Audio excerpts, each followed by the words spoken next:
Okay, welcome, and I'd like to call this meeting to order and call for the approval of the agenda as it was circulated. You should have all received an addendum this afternoon, which includes correspondence from Mr. and Mrs. Thomas Shager and Mr. and Mrs. Blunt, as well as a request from Jeff and Deb Smith regarding the marina at Otter Lake. So when we get into the public meeting, we will review those. Now, there has been an email addition since the addendum went out from Mr. Thomas Shager, basically indicating that he understands the property sale, and I think the clerk has it, but I think it kind of reverses his original letter of objection. So, with that, could I have approval of the agenda and the addendum as circulated? All in favor? Thank you. And before we begin the formal part of this meeting, we wish to pay respect to the First Nations, past and present, and acknowledge the important role First Nations people continue to play within our community. And I just want to take a few minutes to remind you where we are in this term of council. I hope everyone had a good weekend break and that we are ready to move into our last term of this council. The 2022 election will be called a year from now. And I believe as a total council, we've made some important changes to make Seguin a better place to live and work. The budget we're about to formalize today has 3 new positions in it to ensure that Seguin can move forward with important initiatives such as broadband, a trail strategy, some much-needed economic development, and customer service. Jason and I are both going to be asking you to think big and take some risks to make sure that we are truly leading with the environment first and empowering our staff to show initiative and focus on true customer service. We will be asking you as a council to truly lead the thinking and the development throughout our township. So I ask each one of you, a year from the next election, have you defined your personal legacy for this term of council? Please make sure that you articulate it with Jason and I so that we can help you deliver on those legacies. Secondly, as a council, I think we need to define the lasting legacies that this council wants to have make a difference for all of our residents. Some of them we're well on our way. Broadband, maybe some more attainable housing, some airport development, I hope a truly innovative official plan, and sustainable customer service. And I really believe that unless we dream big dreams, we're going to continue to do very little things. So Jason is leading within the township a truly welcome breath of fresh air, innovation, and creativity. Now I just want to take a quick moment to introduce our newest staff member, who I hope is online. There she is, Candace. Candace Bondarchuk is our senior planner. Welcome, Candace. And you will be hearing from her later in the meeting. Candace, do you want to take a moment? It says you're Lauren, but I know you're not. Would you take a minute to introduce yourself and where you came from to council? Yes. Thank you, Your Worship, and Council, and I apologize. We were having some technical difficulty there. So I am Candace Bondarchuk. A little bit about my background. My education is in cartography, geography, and cultural planning. I was formerly with the town of Collingwood for 15 years, working my way from a planning technician to secretary treasurer of the Committee of Adjustment, and becoming a registered professional planner for 10 years. I've also been a staff resource to the Heritage Committee, so I'm a registered planner as well as a member of the Canadian Association of Heritage Professionals.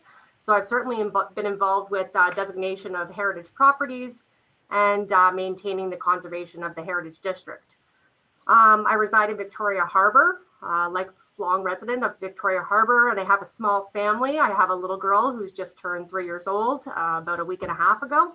And we're avid boaters on Georgian Bay, and we do an annual trip every year to Parry Sound, so we're looking forward to that this summer. And we recently got our boat footitis, so to speak, and we recently bought a 30-foot early 90s Donzi. So we're looking forward to spending some time on the bay this summer. Thank you very much, Your Worship and Council, for allowing me the opportunity to introduce myself, and I look forward to working with the Township residents as well as Council, particularly as we move through the new official plan review process. Thank you.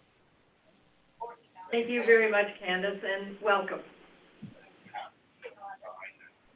Is there any disclosure of pecuniary interest or general nature thereof tonight? I see none, so we will move on with the adoption of the minutes. I have a motion that the Council of the Corporation of the Township of Seguin does hereby adopt the minutes of the regular and closed session meetings of Council held on March 1st, 2021, as circulated. Could I have a motion from Councillor Moffat? I so move, Mayor. Thank you, and seconded by Councillor Cole. Second that. Thank you. All in favor? Thank you, and that's carried.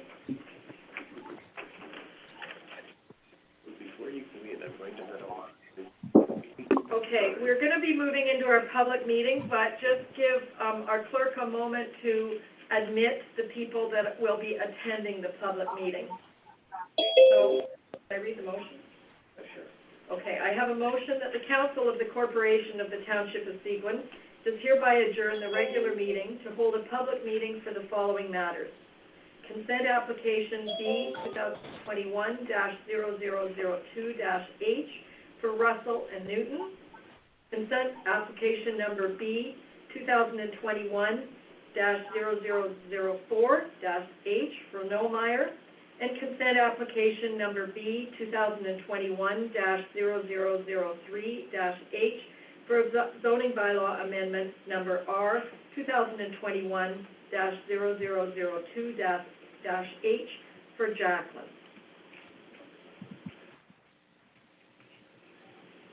Can I have a motion, Councillor Osborne, to move into the public meeting? So moved, Mayor. Thank you. And Councillor Fellner, seconded? Seconded. All in favor of moving into the public meeting? Thank you.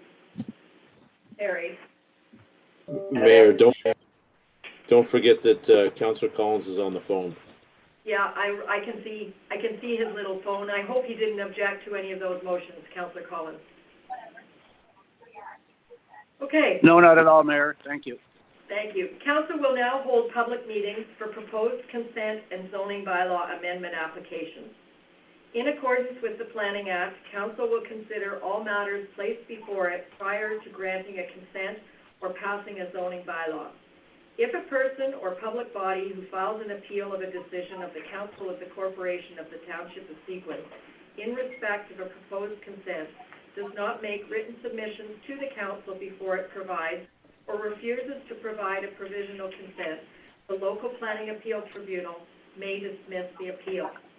Anyone wishing to receive notice of the passing of a zoning bylaw amendment, not owning land within 120 meters of the area to which it applies, and who has not submitted such a request in writing, should provide your full name and address to the clerk. If a person or public body does not make oral submissions at a public meeting, or make written submissions to the Council of the Corporation of the Township of Seguin, the person or public body is not entitled to appeal the decision of Council to the local planning appeal tribunal, and the person or public body may not be added as a party to the hearing of an appeal before the local planning appeal tribunal unless, in the opinion of the tribunal, there are reasonable grounds to do so. The purpose of consent application number B 2021-0002-H for Russell Newton is to sever an existing 0.64 hectare waterfront parcel at 31 High Hill Road, mutually owned by the Russells and Newtons. As a condition of consent, the subsequent parcels would be added to the neighboring properties, resulting in one less parcel. The lot area of 0.32 hectares from the existing lot would be added to benefiting lands at 36 High Hill Road, the Russells, The remaining 0.32 hectares would be added to the benefiting land at 27 High Hill Road, the Newton. I now ask the clerk to state the method by which notice of the meeting was provided and the dates on which that notice was provided. Notice of the public meeting was provided by posting the property and by regular mail on March 23rd, 2021. Notice was therefore considered to be provided in accordance with the requirements of the Planning Act. Has anyone registered to speak in favor of or in opposition to this application? David Paulganger, agent for the applicant, has registered to speak to this application, and I believe he's present. Okay. It's David Falconger, Falcon Ridge Designs. I'm present. Okay. I'm going to continue with this and then speak. Do you want to now? Yes. Okay. Do you want to speak now, Mr. Falconer? I'll reserve if I can. Okay. Thank you. Has Thank the you. township received any correspondence with respect to this application? No correspondence has been received. And I'm going to ask Candace to give us a little bit of an overview about what this is. Thank you, Your Worship, and members of council and any members of the public that are watching currently online this evening. I'll summarize the application. Essentially, the proposal is for 2 lot additions to the neighboring properties on the north and south. And notable is that the resulting effect of the lot additions would be that there is 1 less waterfront parcel. There is a condition to bring the 2 lots into conformity with the zoning bylaw, as there will be outstanding issues with 2 cottages on 36 High Hill Road, and there will be setback deficiencies with the existing dock, landing, and stairs at 27 High Hills Road. Your Worship, that concludes Planning Services summary of the application, and if council has any questions, staff are glad to provide answers and or follow-up. All right. I see Councillor Osborne, you have a question? Yes, Mayor, I do. I'm a little bit confused. It says that this merge would result in 1 less waterfront property. Am I seeing 4 here currently? 2 colored and the other 2 north and south not colored? Through your worship, would you like me to provide a response to Councillor Please. Osborne? Essentially, it would be 2 lots. So what you're seeing in colored is to demonstrate where the lot addition will be halved. So the existing lot, it'll be split into half, and then that 1 parcel to the north will go to the north parcel at 36 High Hill Road, and then that other parcel will essentially be the lot addition onto 27 High Hills Road. So it'll result in 1 less lot. Okay, thank you. So to be clear, 31 High Hills is being split with a portion going to 36 and the other portion going to 27. Through your worship, that is correct, Councillor Osborne. Thank you very much. You're welcome. Councillor Moffat? Thank you, Mayor. How are the deficiencies in terms of resolution of those and timelines? How do they, what are the steps with respect to that, Candace?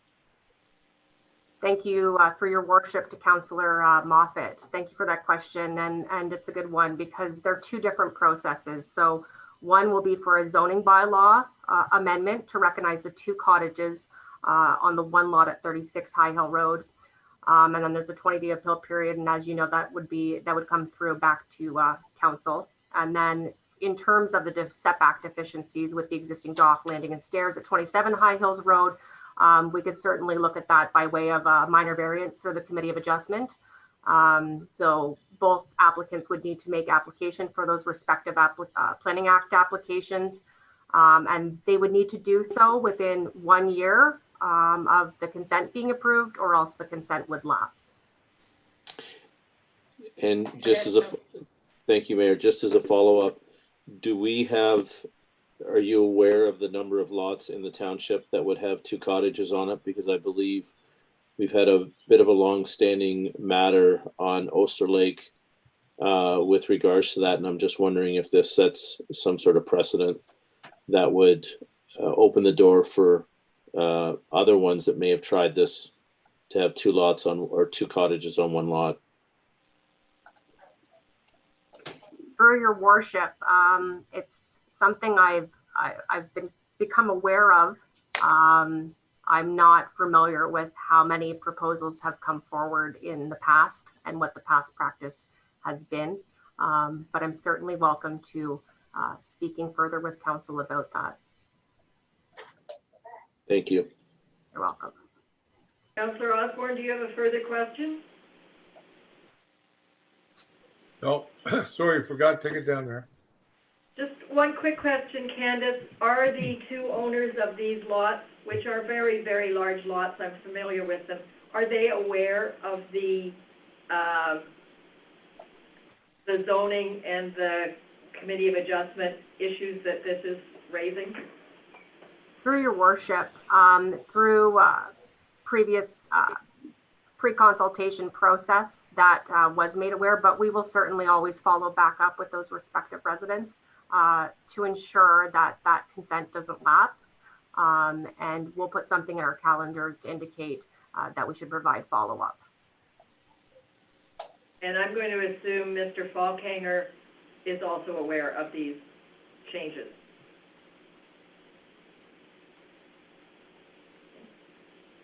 Through your chair, David Falconger. Yes, I am aware of the changes, and I have also advised my clients, both the Newtons and the Russells, that some further amendments or agreements.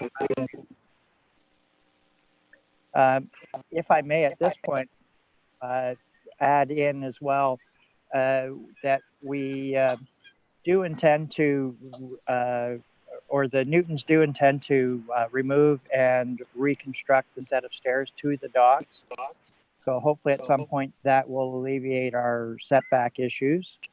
And that could potentially be done as prior to getting into the minor variance, but I'll have further discussion with them. With regards to the two cottages, my discussions with the Russells have also included that we may need to revert that second cottage to a sleeping cabin, although it would be oversized, but it would be a guest cabin as opposed to a full,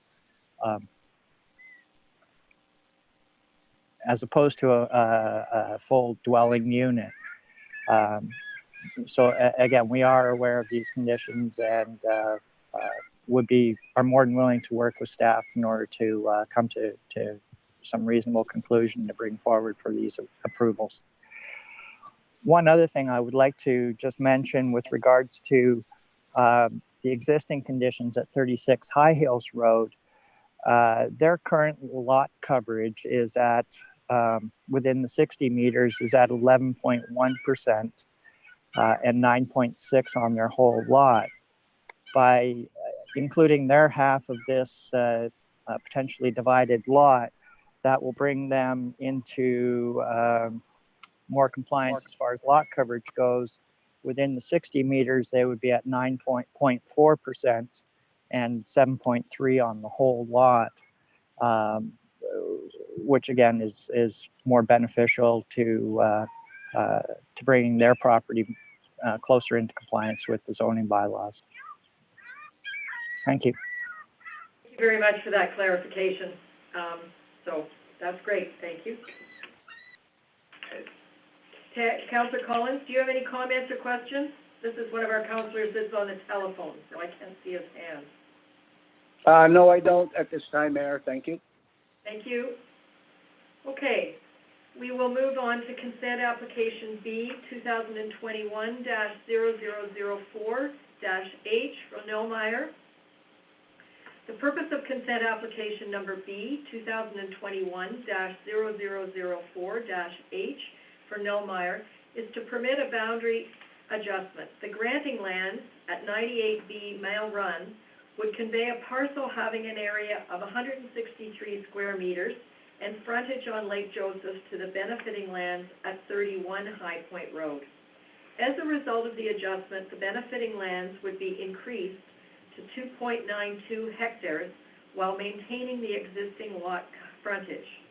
The retained lands would have a lot area of 11.78 hectares while maintaining the existing lot frontage on Lake Joseph. I now ask the clerk to state the method by which notice of the meeting was provided and the dates on which that notice was provided. Notice of the public meeting was provided by posting the property and by regular mail on March 23rd, 2021. Notice was therefore considered to be provided in accordance with the requirements of the Planning Act. Has anyone registered to speak in favor of or in opposition to this application? Chloe Spear and Jamie Robinson, agents for the applicants, have registered to speak. Welcome, Jamie, and welcome, Chloe. We are all ears as you tell us a little bit about what this is about. So, welcome, Chloe. Are you going to speak, or is Jamie? Yes, maybe I'll just start, Your Worship. Thanks for having both of us this evening and for staff's review of the application. I was just going to take a brief moment to introduce Chloe, Ms. Spear. She will be providing an overview of the presentation this evening, and she's going to share her screen to do that. So if there's any questions, we'll do our best to try to answer those following her brief presentation. Thank you. Thank you. Chloe, we'll turn it over to you. Thank you, Jamie, Your Worship, and members of council. My name is Chloe Spear, as Jamie had mentioned, planner at MHBC, and today I'm here on behalf of the applicant, Ms. Catherine Nellmeyer. So hopefully you can all see my screen. Yes. Perfect. The properties subject to the consent application are 98 Mail Run, owned by Catherine Nellmeyer, and 31 High Point Drive, owned by Brian and Gabrielle Groff. Mr. and Mrs. Groff have submitted the applications on behalf of Ms. Nellmeyer. Figure 1 shows a location map. The red star here indicates where the township office is, and the purple star indicates the location of the subject properties subject to the consent. From the township office, one would travel east along Highway 141, south down Highway 632, east along Stanley House Road to Steeles Road, and eventually onto Mail Run, and then High Point Drive. Figure 2 shows an aerial image of the sites. Property A has a lot size of 2.9 hectares and frontage of 241 meters along Lake Joseph. The property is currently being used for residential purposes and is developed with a cottage and accessory structures.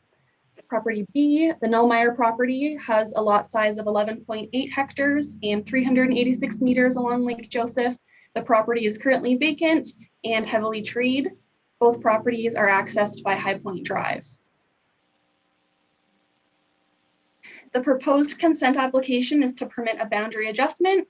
The application proposes to remove 163 square meters from 98B Mail Run and add those lands to 31 High Point Drive.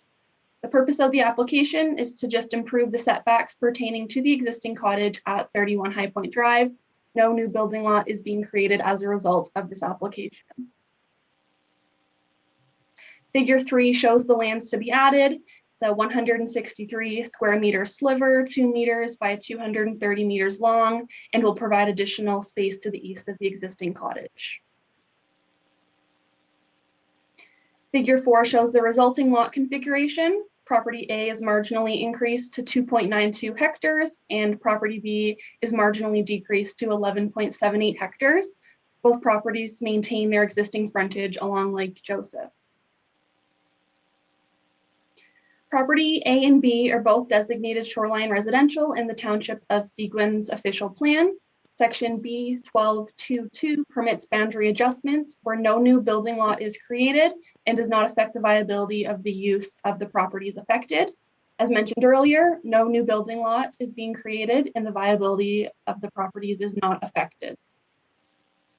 Property A is located in the limited service residential exception 106 zone and complies to all zone requirements.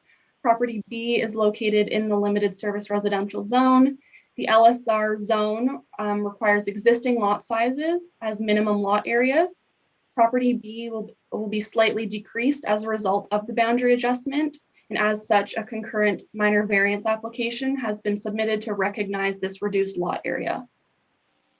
Thank you, Your Worship and members of council. That concludes my presentation. If any member of the public or council has any questions, I will do my best to answer them.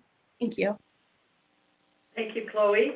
I will ask the clerk if we received any correspondence with respect to this application. No correspondence has been received. And I'm going to ask Candace, do you have anything to add to Chloe's presentation? Through your worship, no, I think the applicant's agent, Chloe, did a fantastic job at summarizing the technical boundary adjustment. It's pretty straightforward in terms of the benefiting lands at 31 High Point Road, and it will enhance the setback to the existing house. Nothing further, your worship. Thank you. Are there any questions from council? Councillor Collins, anything to question? No, Mayor, not at this time. Thank you. Thank you very much, Chloe and Jamie. Nice to see you again. We will move on to consent application B 2021-0003-H and zoning bylaw amendment application R 2021-0002-H for Jacqueline. The purpose of consent application number B 2021-0003-H for Jacqueline is to create one new 2-hectare rural lot with 100 meters of frontage on Macaulay Road. The retained land would have a resulting lot area of 38 hectares with 300 meters of frontage on Macaulay Road. The purpose of zoning bylaw amendment application number R 2021-0002-H for Jacqueline is to rezone the proposed severed lot from rural RU zone to rural exception 39 RU-39 zone to recognize the deficient lot area and frontage. I now ask the clerk to state the method by which notice of the meeting was provided and the dates on which that notice was provided. Notice of the public meeting was provided by posting the property and by regular mail on March 17, 2021. Notice was therefore considered to be provided in accordance with the requirements of the Planning Act. Has anyone registered to speak in favor of or in opposition to these applications? No one has registered to speak to these applications. Has the township received any correspondence with respect to these applications? No correspondence has been received. Okay, and could I ask Lauren to give us a bit of an overview from our planning department, please, before we take questions? Thank you, Your Worship. Lauren Irvine, no longer Candace at this computer. So the application before you is a proposal to create one new rural lot off of Macaulay Road. The severed lot would have a lot area of 2 hectares and 100 meters of frontage. An associated zoning bylaw amendment would recognize the deficient lot area and frontage of the severed lot. And I see we have a question from Councillor Osborne for Lauren. Thank you, Mayor. Good afternoon, Lauren. This is in my ward on Macaulay Road. The question I have is this amendment is to permit less than 120 meter frontage, I understand? Through your worship to Councillor Osborne, you are correct. So they will be deficient in both area and lot frontage. The reasoning behind that is to keep the more permissible uses for the rural zone rather than the rural residential zone. Yeah, well, I know there's been a change of attitude through council with wanting to make it easier to develop rural lots. And I guess we have to do that down the road. But in the meantime, is there going to be any impact on allowing this exception to go ahead, given that others might request similar action? Through your worship to Councillor Osborne, so you raised a valid point. As for going forward, I know we are in the midst of the official plan review, so that can certainly be reviewed at that time. As for this application, it was proposed to them that they rezone to rural residential.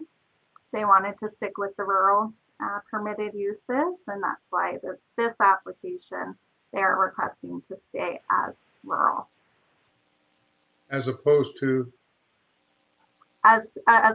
rural residential. Okay, thank you. Thank you, and I think this is, as Lauren has indicated, this is part of the issue that we are going to be addressing in the official plan. Both we and the province want to make it easier for people to build homes in Seguin. So Mayor, just to sum up then, it would appear that the applicant is not planning on building on this newly developed lot anytime soon. That maybe they're just waiting until such time as we lessen the restrictions. Is that maybe the plan, by keeping it rural right now, not residential? Through you, your worship, to Councillor Osborne, you're correct. So there is no proposed development at this time. They're just proposing a severance right now. Thank you very much. No problem. Councillor Moffat. Thank you, Mayor. I guess if they were to build on this, I see that there's an EP zone abutting the property, and I don't know if the building envelope is sufficient to allow for building. It's hard to tell. I'm looking on page 34 of our council package, but I'm presuming that they would still have some sort of sufficient building envelope to be able to stay away from the EP zone that's butts that side of the property. Through you, your worship, to Councillor Moffat. Yeah, you're correct. So our our zoning tiles, there is EP located on the property to the left. As for this property, there is a damp spot, but they have sufficient building envelope and the 2 hectare size to develop in the future if they wish. Okay, thank you. Thank you. Councillor Collins, any questions? No, Mayor, not at this time. Thank you very much, Lauren. And Candace? So we now move to the motion that the public meeting held for the following matters is hereby closed and that the regular meeting is hereby reconvened. So we have consent application 2021-0002 for Russell and Newton, consent application 2021-0004 for Nullmeyer, and consent application 2021-0003 and the zoning bylaw amendment for R 2021-0002 for Jacqueline. Could I have a motion from Councillor Collins? Yes, Mayor, I so move.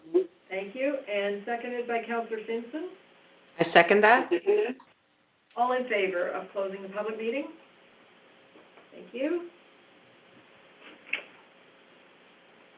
Okay, so we have a motion that the Council of the Corporation of the Township of Seguin does hereby grant provisional approval to consent application number 2021-002-H for Russell and Newton, subject to the conditions set out in the decision. Could I have a motion from Councillor Moffat? So they put on the I so move, Mayor. And could I have a second there from Councillor Coles? I'll second that. All in favor? Thank you. And could I remind everybody that when they're not speaking, if they would have their microphones on mute, it would help us all. So I have a motion that the Council of the Corporation of the Township of Seguin does hereby grant provisional approval to consent application number B 2021-0004-H for Nullmeyer, subject to the conditions set out in the decision. Could I have a motion from Councillor Osborne? So moved. Thank you. And seconded by Councillor Fellner. Yeah, seconded, Mayor. In favor? Thank you. Councillor Collins, you're okay? Yes, Mayor. Thank you. Okay, so this one has 2 steps to it. The first is the motion that the Council of the Corporation of the Township of Seguin does hereby grant provisional approval to consent application number B 2021-0003-H for Jacqueline, subject to the conditions set out in the decision. Could I have a motion from Councillor Collins? Yes, Mayor, I so move that motion. And seconded by Gail Finson. Councillor Finson? I second that. All in favor? Thank you. And the second part of this is a zone. changed. So we have a motion that bylaw number 2021-025, being a bylaw to amend Township of Seguin zoning bylaw number 2006-125, property roll number 4903-010-004-03700, application number R 2021-0002-H for 40 Macaulay Road is hereby deemed to have been read a first, second, and third time and passed by council. I have a motion from Councillor Moffat. I so move, Mayor. Thank you, and seconded by Councillor Cole. I'll second that. All in favor? Councillor Collins, you okay? Yes, I'm in favor of that. Thank you. Okay, so we need to let the Shore Road Allowance people into the meeting.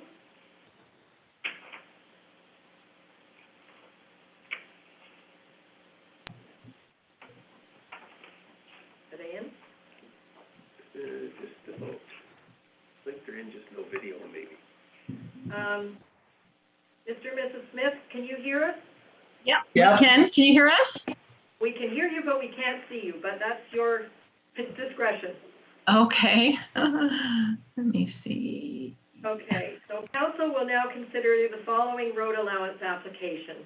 This is a concession and shore road allowance application number RAC-2019-0015-F for Smith, and that's bylaw number 2021-018. Has any correspondence been received related to this application? Correspondence stating objections has been received from Klaus and Elizabeth Tomenshire and James and Jennifer Blunt. And correspondence stating objections. Additional correspondence was received from Mr. Tomenshire after meeting with staff, and he now understands the application. Correspondence has been received from Jeff and Deb Smith, and the applicants, Jeff and Deb Smith, are here to speak to the application. Okay, Jeff and Deb, would you like to speak to this? Sure.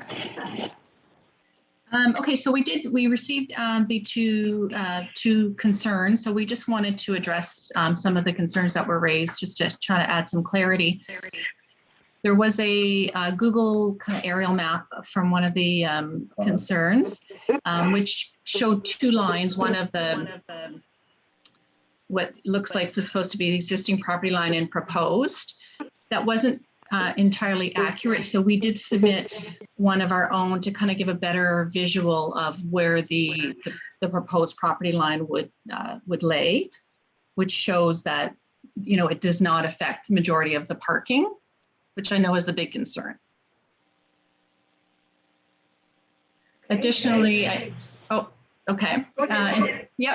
additionally, I know part of the concern was the congestion in the area of the parking. So again, this is kind of a historic issue that when the marina burnt down, we were trying to rectify some things that happened previously. So part of this was to permit the parking for our customers.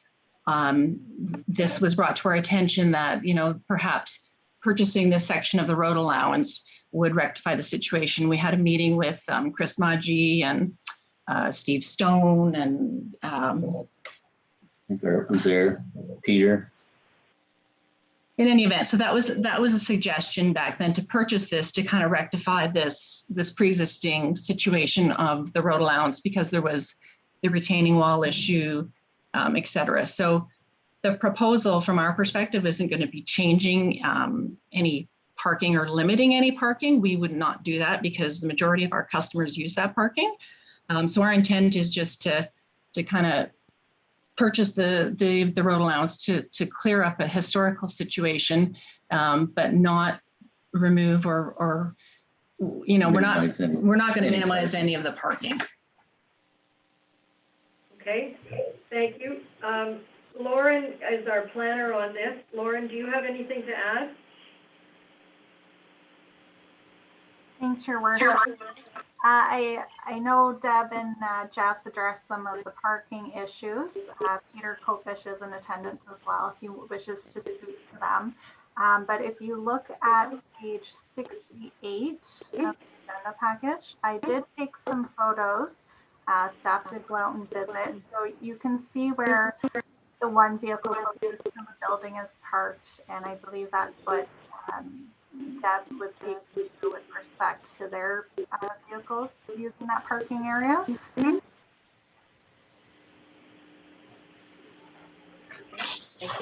We have a question from Councillor Coles. Who are you directing your question to, Councillor Coles? It's not a question, actually, it's a comment. I just wanted to state my position in favor of this request because I was part of the group that met with the new owners originally that recommended that to solve the issue, they buy this piece of property. They've accommodated Seguin, they've done what we asked them to do. And it clearly, in my mind, solves a whole bunch of issues, as some of you may recall at least. One of the things that used to happen was bylaw was called to give tickets to people because they were improperly parked on township property. That won't happen any longer because they're being provided parking by the marina owners. I think it's a really good solution, actually. Thank you very much, Councillor Coles. Councillor Moffat. Yeah, I don't have any issues with this application, but I'm trying to reconcile the photo that Lauren provided versus the photo that I believe Deb and Jeff Smith provided with a copy of that was in our addendum package. I don't know what page it is, where it has a picture of the new fence with the bar sticking out. The red stake there. Yeah, and I'm just trying to understand, Jeff. Like I see the photos that Lauren took a picture of. They seem to be maybe old photos on page 68 of our council package. It certainly doesn't look like a new fence. So I'm just trying to understand if that is. It's just time. There is a new fence. It's completely different. The photo that was taken by Lauren on page 68 versus what you guys have submitted. So that picture that we submitted, the fence isn't new, Daryl. It's a section there. That's just a section at the end. Ah, okay. And we were just showing that to demonstrate the stake is kind of at the end of what we're purchasing. And from that pointing down towards the boat launch is kind of the section. So it just gives, we thought, a better visual in terms of that we're still going to have all that parking there for public. Again, we don't want to minimize any of that. Yes, okay. Through your worship to Councillor Moffat, those photos were taken very recently, last week. Yeah. Okay. One is taken from the water looking back, and one is taken looking at the water. I think they're taken at two separate points of view on the same fence. No, I realize that. It's just that the page 68 photo doesn't look like the new fence at all. You can't see it. So I was just trying to think if there was a time lag between the two. So. No, that's the existing fence has been there for a while. Okay. Yeah. Councillor Collins, do you have any questions? No, Mayor, not at this time. I'm fine. Thank you. Okay.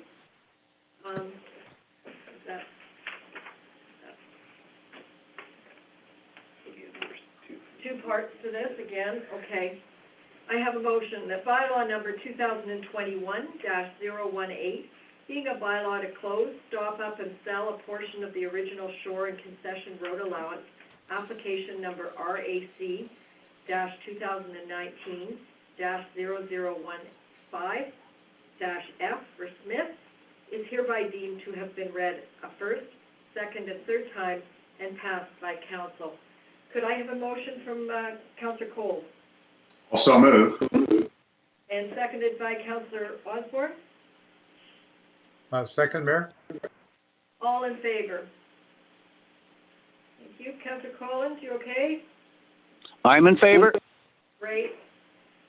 Okay, so we have a second part of this, the motion, motion that bylaw number 2021-019, being a bylaw to deem Lot 5 and Lake Avenue on Plan 217 pursuant to section 50, bracket 4 of the Planning Act, not to be on a plan of subdivision, property owner Deborah and Jeff Smith, property roll number 4903-030-004-05504, file number D 2020-0004-F, is hereby deemed to have been read a first, second, and third time and passed by council. Could I have a motion from Councillor Fellner? So moved, Mayor. Thank you. And seconded by Councillor Collins? I'll second that motion, Mayor. Thank you. All in favor? Thank you. Thank you very much, Jeff and Deb, and good luck with the launching season this year. Let's hope it's a little different than last year. Yes, let's hope. Great. Thank you all very much. Thank you. Thank you. Okay, we will move into delegations. I don't know how many of you were able to watch the Parry Sound Chamber of Commerce video that was included in your package. The link was included in the agenda package.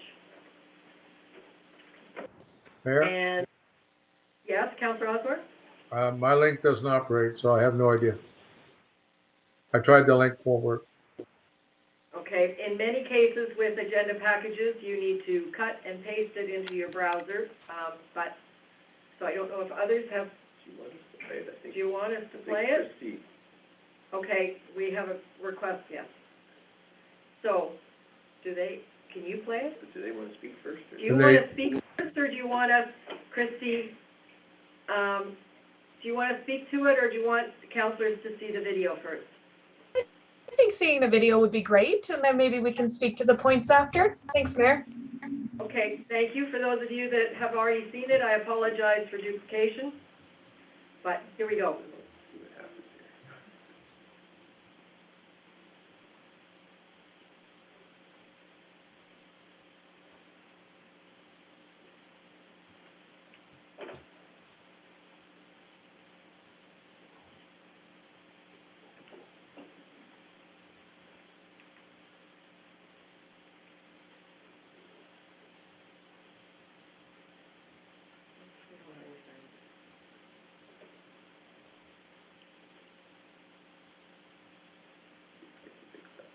No audio here. Yeah, we're working on it, Councillor Osborne. Thank you.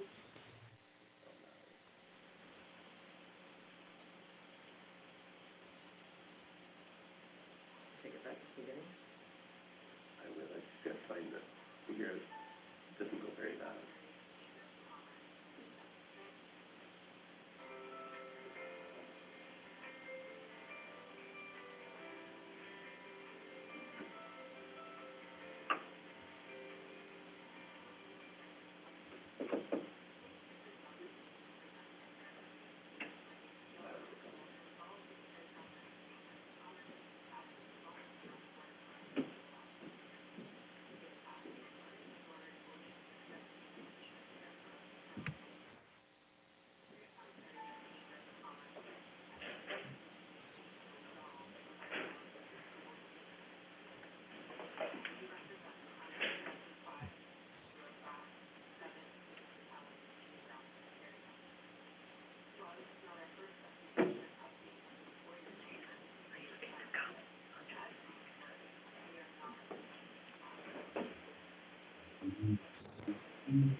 If you prefer, I can maybe try it on my end.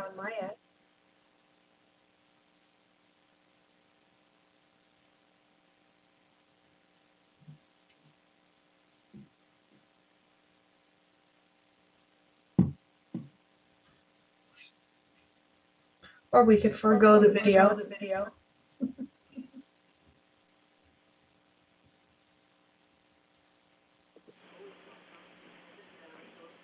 Sorry, Christy, can you not see it?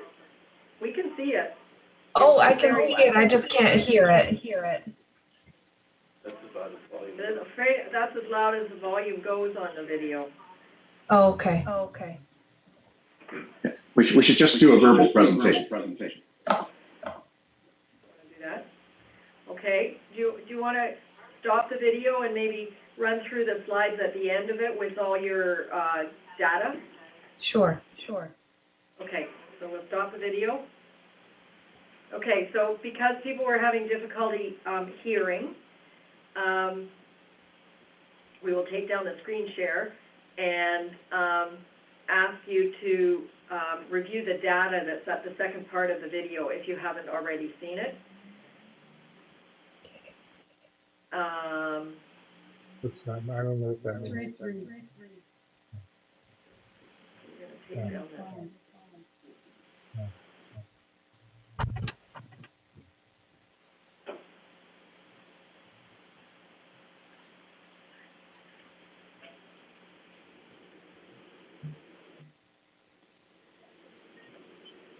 Okay, so our apologies. We couldn't hear very well on the video, so Christy interrupted you. My apologies on Christy's behalf to suggest that you run through it verbally and perhaps focus on the slides towards the end of it.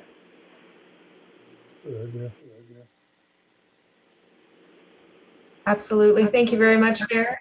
And we want to welcome and thank you for taking the time to listen to our presentation. It's nice that some got the video in advance, but I think Gail and I were hoping to speak to some of the data that the Chamber has been successful over the last year. So 2020 was quite difficult for a number of our businesses, for our area, and frankly for the entire world. The Chamber was affected, and we did actually change out a number of our board members at the beginning of this year. So we had a huge onboarding of all new board members, which is great. And maybe I can hand it over to Gail, actually, because she was the first part of that video. And she can explain a little bit more as to the board and the process that we've had so far. Perfect. So thank you for letting us address your council. Can you hear me okay? I see Mayor talking, but she's muted.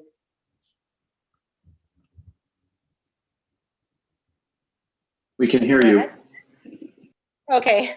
I can just see lips moving. I thought she was asking a question. So I apologize. The name on the bottom of my little screen says Christy, but I am Gail Burrows. I'm the general manager at Seguin Valley Golf Course, and I volunteer as a board member for the Parry Sound Area Chamber of Commerce. I've been on the board for a number of years. I've held the chair position, and I have now subsequently returned to the chair position temporarily for 1 year. As we do have a number of new board members, we felt that keeping a bit of continuity in line with the board would be helpful for our financials and just to make sure that our mandates are covered and whatnot. We also, mid-year last year, we lost our executive director, and we were very fortunate that Christy and I still maintained a great relationship, and she was willing to come back. She was a great asset while we had her. Unfortunately, she just moved out of the region. So she left her position with the chamber, but was willing to work remotely, as everyone is, and help us out and get us back on track. That was a temporary solution. However, the board saw such great value in Christy's work, we've asked her to stay on. And so she's now a permanent position at the Chamber of Commerce. We're happy to have her. We have not, she's quite engaged with the community regardless of her geographic location, and she does spend time here in the community to make sure she still sees our members face to face. So great asset. Join the meeting. We're happy to have her. Sorry. So that's a bit about the history of what's happened in the last year at the chamber office and the chamber operations.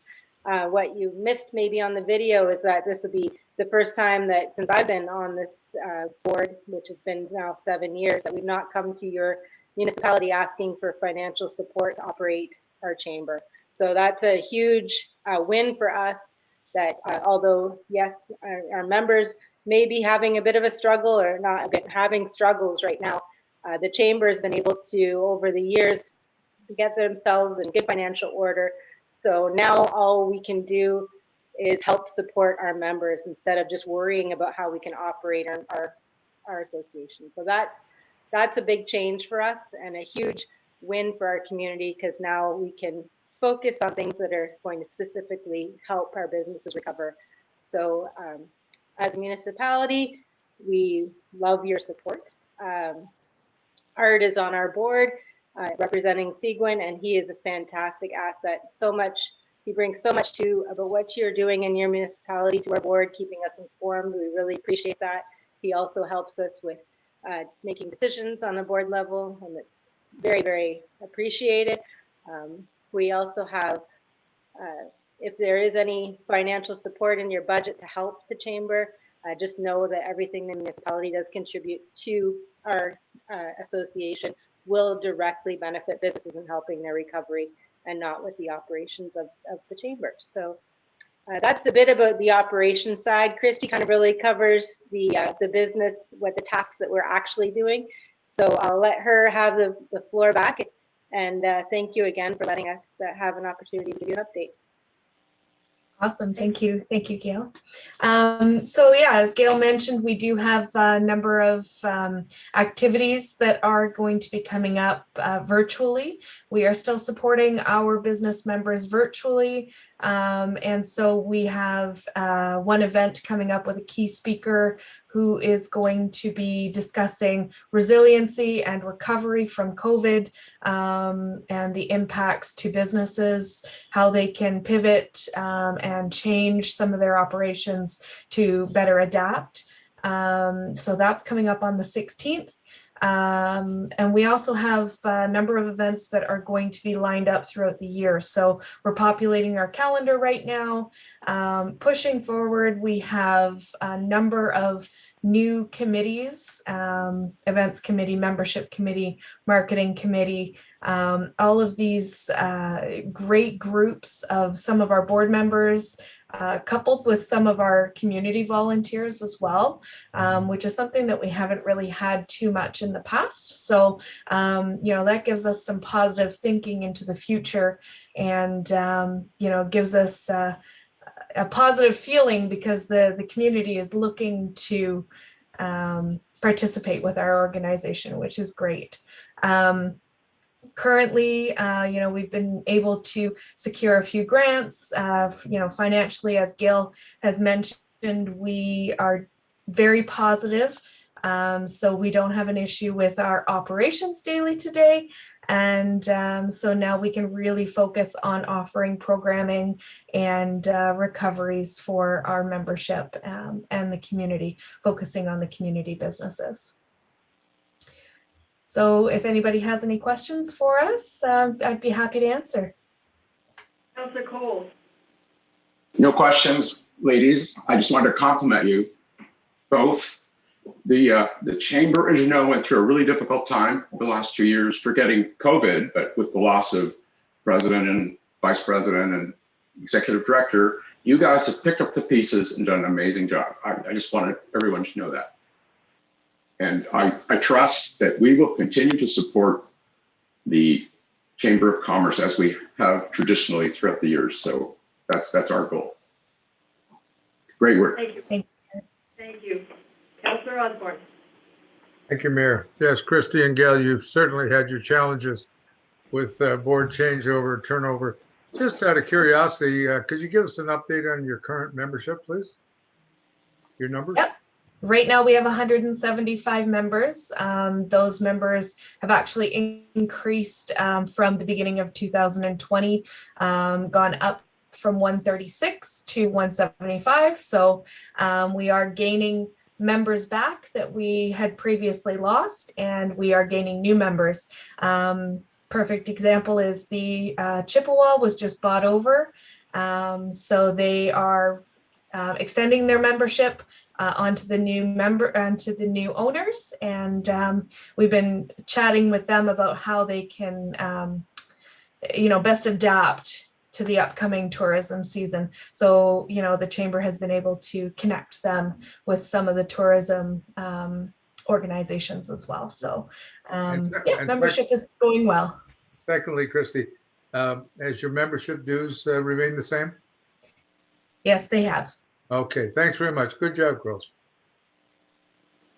Thank you very much for all you do for the community. I know it's been a challenging year, not only COVID, but some of your membership stuff, but you are pulling out and you are supporting our community, and it's our responsibility to support you back. So thank you very much for your time. Thank you, Mayor, and thank you, Art, for being a part of our board, and we appreciate your support. Councillor Collins is on the phone. Do you have any questions for Christy and Gail? No, a job well done up to this point. We look forward, as Councillor Coles has said, of supporting the chamber as they move forward into 2021, 2022. Thank you. Great. Thank you. Thank you very much, both of you, and on to your next meeting, I believe. Yes, thank you very much. Okay, and I believe we have Greg Mason with us from the Georgian Bay Biosphere.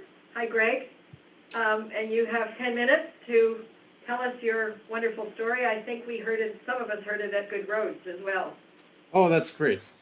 Good. So I have a presentation to share, so I'm not sure if I'm sharing it with you or it's better for you to screen share. Perfect. I just have to sort out how to do that. Share screen.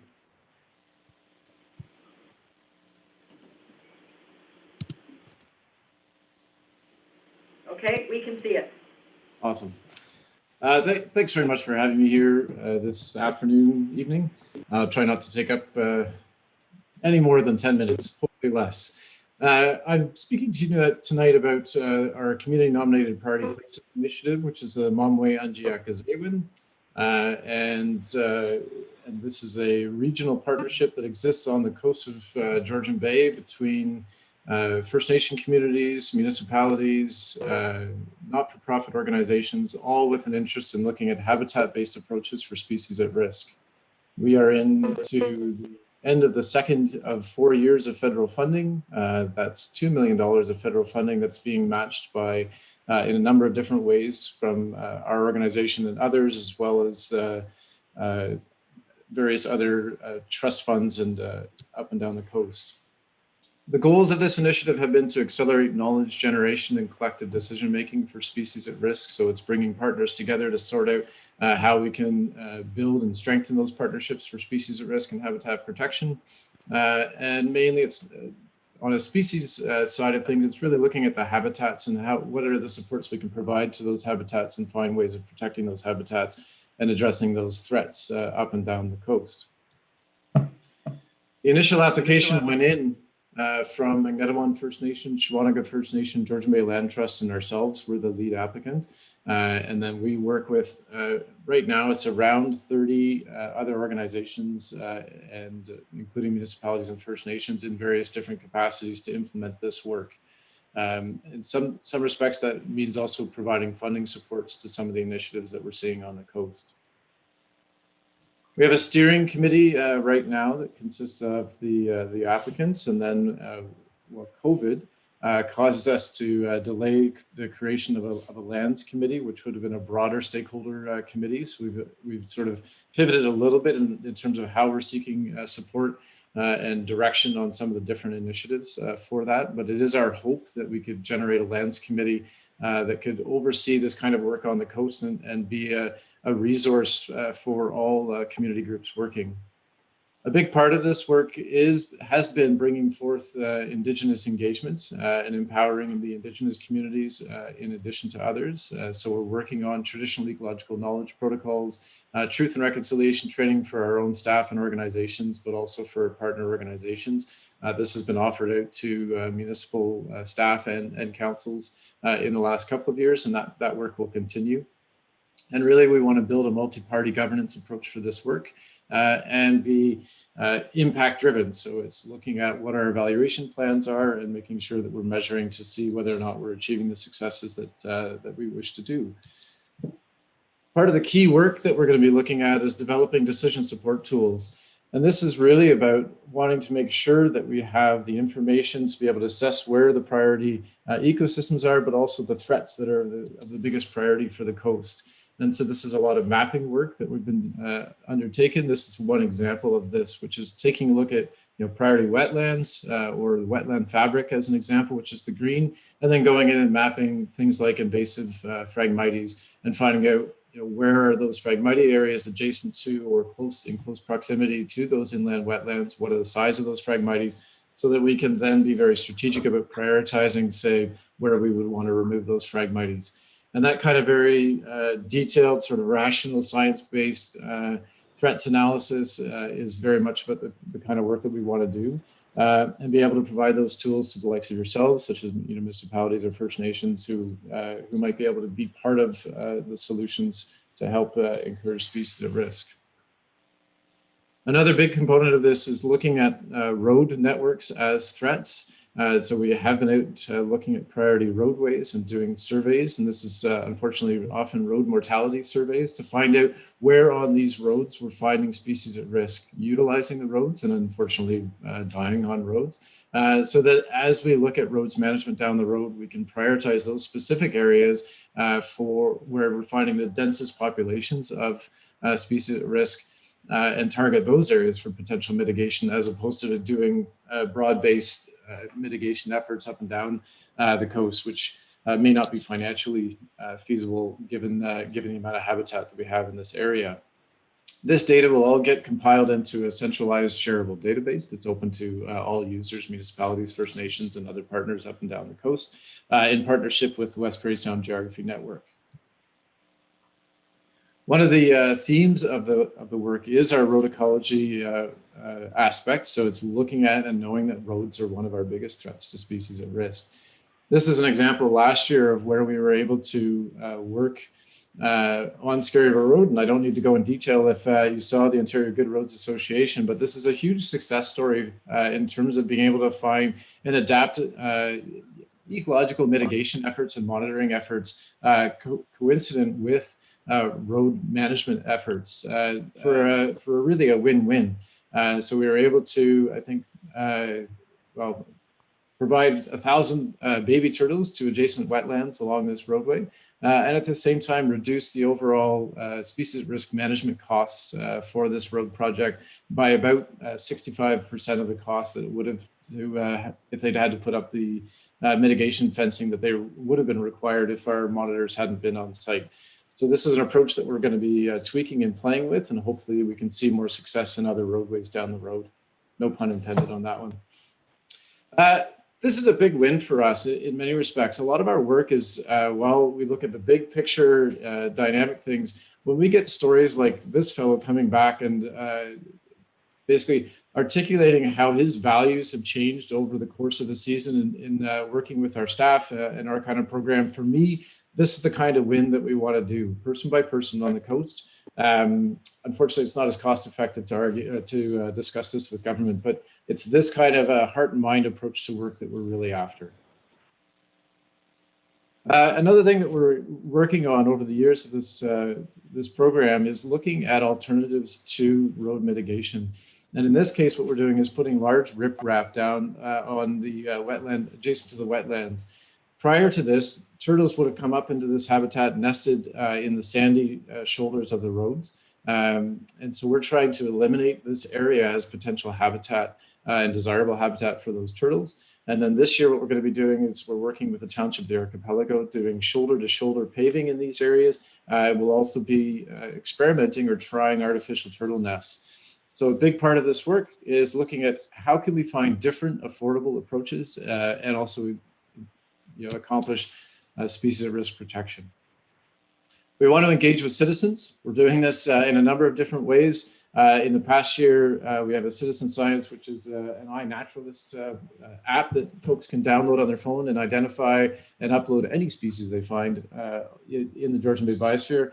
All they have to do is link our project when they get on, and this is a way for them to log those species. If they're not sure what it is, then there's a whole bunch of experts that are more than willing online to verify whether it is indeed the species you think it is. we're really excited about this. The MODIS telemetry array is going to allow researchers to track how the coast is being utilized by bird species, whether they're migrating, where they're migrating up the coast and then maybe turning inland and going into the inland forests. So we'll be able to learn basically be able to learn much better about how bird species are using this coastline. We're quite excited about this array. 7 towers went up and an 8th tower will be going up this spring. Opportunities for the township within this, so far at no cost to you, are to work with us on the road management ecology approaches. We're developing best management practices that we'll be sharing with yourselves and your staff, and also asking them to participate with us and sort of help to tweak those best management practices so they're most meaningful and most accessible to them as they're going to be used. We also want to take a look at our planning policy and process review. So we'll be analyzing or looking at the policies as it pertains to species at risk and reporting back to the municipalities on the different policies that exist up and down the coast and how they are addressing species at risk and how they might be tweaked. And it's an opportunity for the municipalities and the First Nation governments to be able to have a look at each other's policies and see what's working and discuss what's working, but not just at an official plan policy perspective. We also want to take a look at the planning approaches. So what are you doing in terms of review, environmental review requirements? How's that working and what might be tweaked? And hopefully finding efficiency in process for yourselves and for anybody that's doing development. There are lots of opportunities for education and outreach to participate with us either virtually and digitally right now. Also, once COVID calms down, being able to have either us come to community or bring community to some of the initiatives that we're doing. And as I mentioned earlier, there will be continued opportunities for cross-cultural and cross-government learning between First Nation and municipal staff and elected officials. And we'll be letting you know about those opportunities. So, whirlwind tour of the CNPP project. If you ever want more information, you're more than welcome to reach out to me or any of the staff that are working on this. Thank you, Chimigwich, for the opportunity to speak with you this afternoon. Thank you very much, Greg. Do councillors have any questions? I can't find my hand. Yeah, thank you, Mary. Can't find my blue hand for some reason. Thank you, Greg. Excellent. I thought it was an excellent presentation. I just wanted to comment. I was personally involved in the Scarybore Road project, and I must admit I was a little bit apprehensive in the beginning because I wasn't really sure, how it was going to go, and I was very pleasantly surprised at how your organization managed this. It was really, I'm in 100% agreement that it was a win-win for all the stakeholders. And, congratulations and keep up the good work. Thank you very much. Thank you. For those of you that weren't at Good Roads, it really is an impressive win-win. The community engagement, we saw Irwin's quote there. It's impressive what you did while building a very new and good road. So thank you, Greg, for all the good work you do, protecting our environment, and keep at it. Thanks so much. Have a great evening. Thank you very much. Okay, we are moving into Council Corporate Services. So we have a motion that the Council of the Corporation of the Township of Seguin does hereby receive the staff report as presented on the agenda for the April 6, 2021 Council. So we have reports from Corporate Services and Development and Protective Services. Could I have a motion from Councillor Finson? I so move. And seconded by Councillor Moffat. I'll second that, Mayor. All in favor of receiving the staff report? Thank you. And I'm assuming you're okay, Councillor Collins? Absolutely.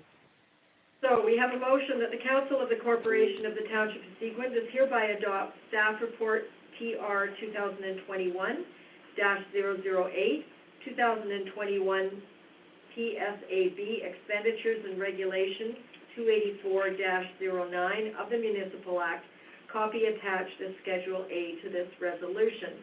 Could I have a motion from Councillor Coles? I will so move.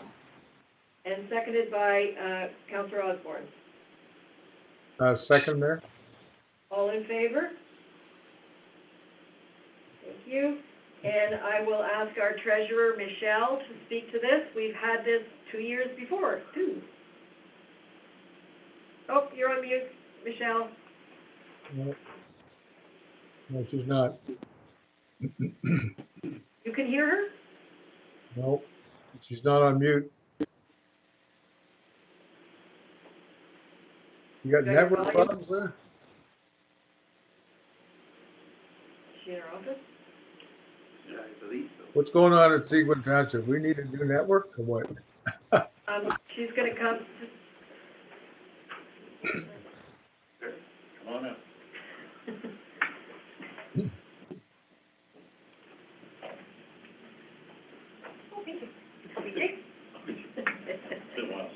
There we go. Yeah, it has been a while. Now we can hear you. There we go. Yeah, I don't know what's going on with my microphone. This Ted. is basically a housekeeping. Join the meeting. We have to pass this before adopting the budget every year in order to continue using our traditional budgeting method. Does anybody have any comments or questions for Michelle? No, I think it's pretty much housekeeping. So thank you very much, but I think we'll let you stay where you are and proceed to the next item, which is a motion that bylaw number 2021-020, being a bylaw to adopt the estimates of all sums required during the year and to strike tax rates for the year 2021 is hereby deemed to have been read a first, second, and third time and passed by council. Could I have a motion from Councillor Moffat? Julian! I so move, Mayor. Thank you. And could I have a seconder from Councillor Cole? I'll second that. Thank you. All in favor? Thank you. Do you have any questions or comments for Michelle on the budget? Councillor Collins, anything to add? No, nothing to add. I think it's a fabulous budget, and you achieved a whole lot. So thank you. You're welcome. Thank you. I think you're excused. Okay. Thank you.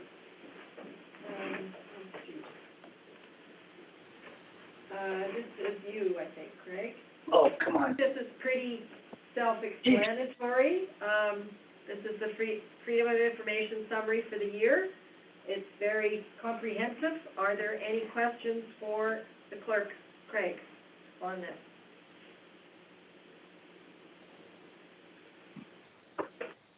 No? There's no resolution, right? No. And now we have a motion that bylaw number 2021-04,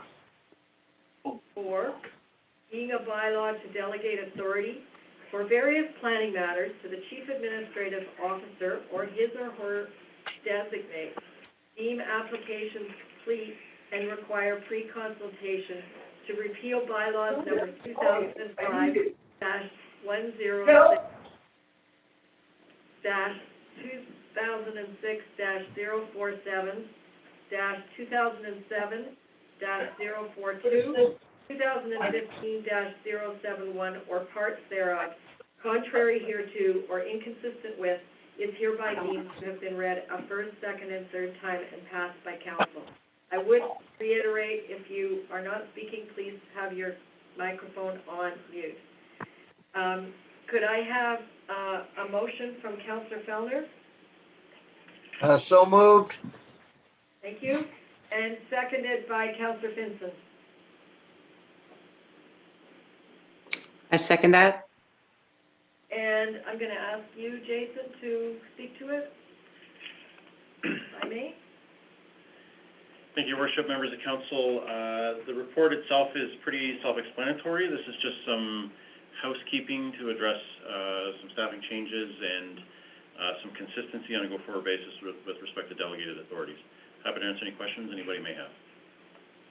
And I will support this in that I think it simplifies a lot and makes a big step towards customer service. So, Councillor Collins, do you have any questions on this? No, Mayor, not at this time. I'm supportive of it as well. Okay, great. All in favor?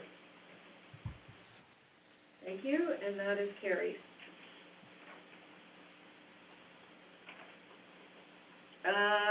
Okay, this is going to be, I think, back to Candace, perhaps.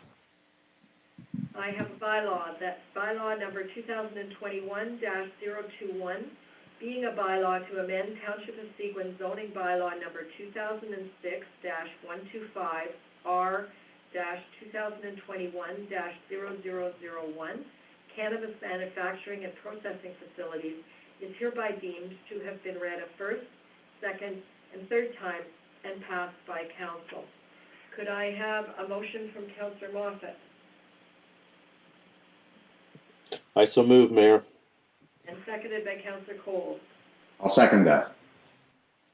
Okay, Candace, do you want to briefly give us a bit of an overview? I think your report is extraordinarily complete, but Yes, in thank your own you. words. Thank you, Your Worship, and members of council. So my understanding is this report follows direction from council to investigate where cannabis manufacturing and processing facilities could be regulated. And after a public consultation process, staff are recommending licensed cannabis manufacturing and processing facilities will be permitted by amendment only in specific industrial zones with site-specific regulations as contained in the staff report and on Schedule A, and that air treatment measures would be in place. Thank you, Your Worship. Back to you for questions that council may have. Do I see any questions from councillors? This is really following council direction and kind of dotting the i's and crossing the t's. Councillor Osborne. Thank you, Mayor. So Candace, are there any applications for any such facility at present on your desk? Through Your Worship to Councillor Osborne, we have no formal pre-consultation files at this time received. Thank you. Any questions from Councillor Collins? Yes, Mayor. I was just wondering, Candace, did you know that there's a facility, a production facility, very close to us in the Bracebridge area, and I'm wondering, has anyone from planning reached out to maybe their planning department and to see possibly where they may have done the right thing the first time, or wishing they would have done something the first time? I know it's a $25 or $30 million facility that was built there, and it retains about 15 to 20 jobs. So I'm just wondering, because that would be the nearest to our township where there is a production facility in place and operating.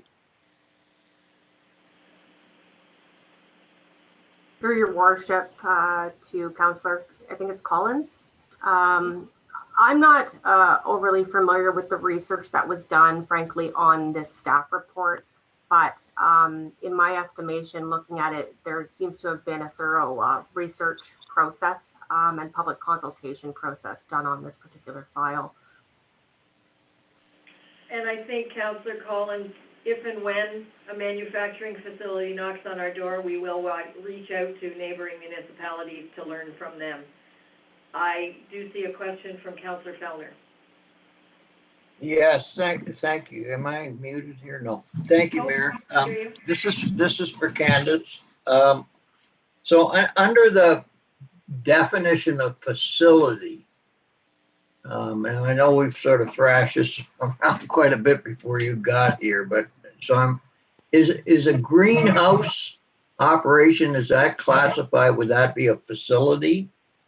Or would that be, like when I think of facility, I think sort of a factory, so. But it just came to mind that, that some of these growing operations are in greenhouses, so would they be subject to this bylaw as well? For your worship, if I may, to Councillor Fellner, my understanding is that based on council's direction and comments received, we added 3 new definitions specifically for manufacturing and processing related to cannabis designated, licensed, and air treatment control. When I look at the definition, it's different than perhaps greenhouse as defined in the zoning bylaw. These are specific definitions related to the manufacturing and processing of cannabis.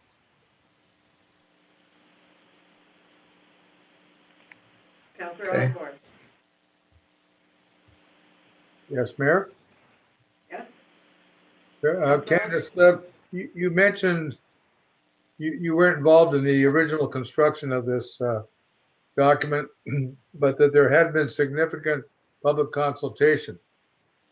I'd like to question that. I'm not sure that there has been public consultation. Maybe Jason can fill in the blank there. I think this has pretty much been internal at this point, as far as I know. Thank you, Your Worship. Appreciate the comments, Councillor Osborne. This particular item, in my short time with the township, has been in front of council multiple times. We've opened it up for at a public meeting and received comments. I think with all the work that we've done, I do believe that the public has had an opportunity to share their opinions on this particular topic. So I think we're at that stage where we're proposing that we move forward from here. Okay, thanks, Jason. I was unaware that it was opened up for public comment. I don't believe I've received a copy of any of those comments or any, I don't know. I just don't recall. Maybe it was put out, but were there comments received or not? Through you, Your Worship, there were virtually no comments received. What we did receive was in favor, and the remainder of the comments came from a member of council. Okay, thank you. Councillor Moffat. Thank you, Mayor. I guess I just want to follow up on Councillor Fellner's comment, whether he's identified a possible exception that may exist such that a greenhouse wouldn't or may not fit a definition of manufacturing and processing. And I'm just wondering if there's a further tweak or whether there's something we need to consider to be able to fit that in there. If it's not blatant or obvious that it does fit into the definition of manufacturing and processing, because as we're well aware, the number of conferences I've attended, these sort of that outside of the normal regulated facilities kind of fall out and become problematic. And I'm not sure if maybe those are the greenhouse ones that, and I don't know if there's a smell, I doubt very much, but that may be the, sort of the outside of the window looking in. So I just posed that because Councillor Fellner raised it, and I'm just wondering if that's where his thought process was going on this. I'm going to ask our Chief Administrative Officer to reply to Councillor Moffat. Thank you, Councillor Moffat. I think as I look at the definitions described, it speaks to means the use of land, buildings, or structures for cultivating, propagating, harvesting, growing, storing, packaging, and distribution of cannabis. I would suggest that a greenhouse would be classified as a structure and therefore captured within the definitions outlined in the staff report. Perfect. Thank you very much. Thank you. I see no further questions, so could I ask for all in favor? Thank you. Councillor Collins, you okay with this? Yes, I'm in favor. Thank you. Thank you.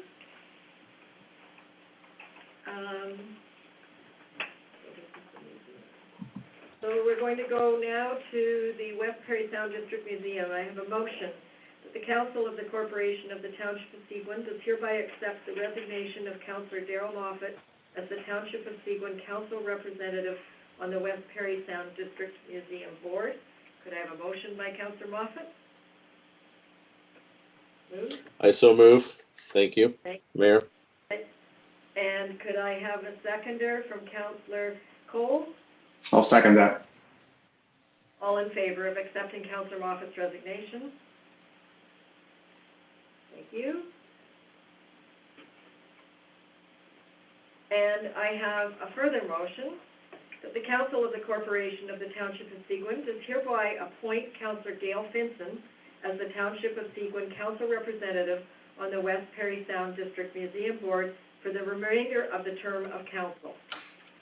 Could I have a motion from Councillor Fellner? So moved, Mayor. Thank you. And seconded by Councillor Collins.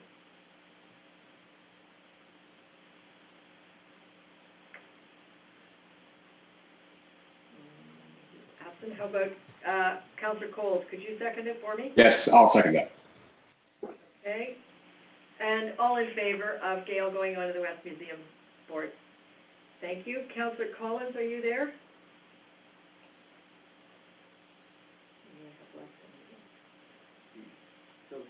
But, well, you can't tell if he's in the room. Anyway, No.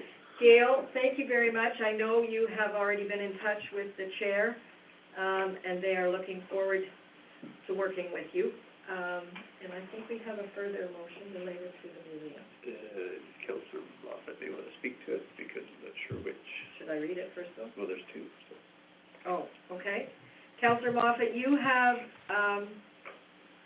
got a draft resolution in the package. Do you want to speak to what you're proposing before I read anything? The proposal is just to hold the funding until the board and governance issues are rectified at the museum. And we were holding the funding for 2021 until May or June of 2021.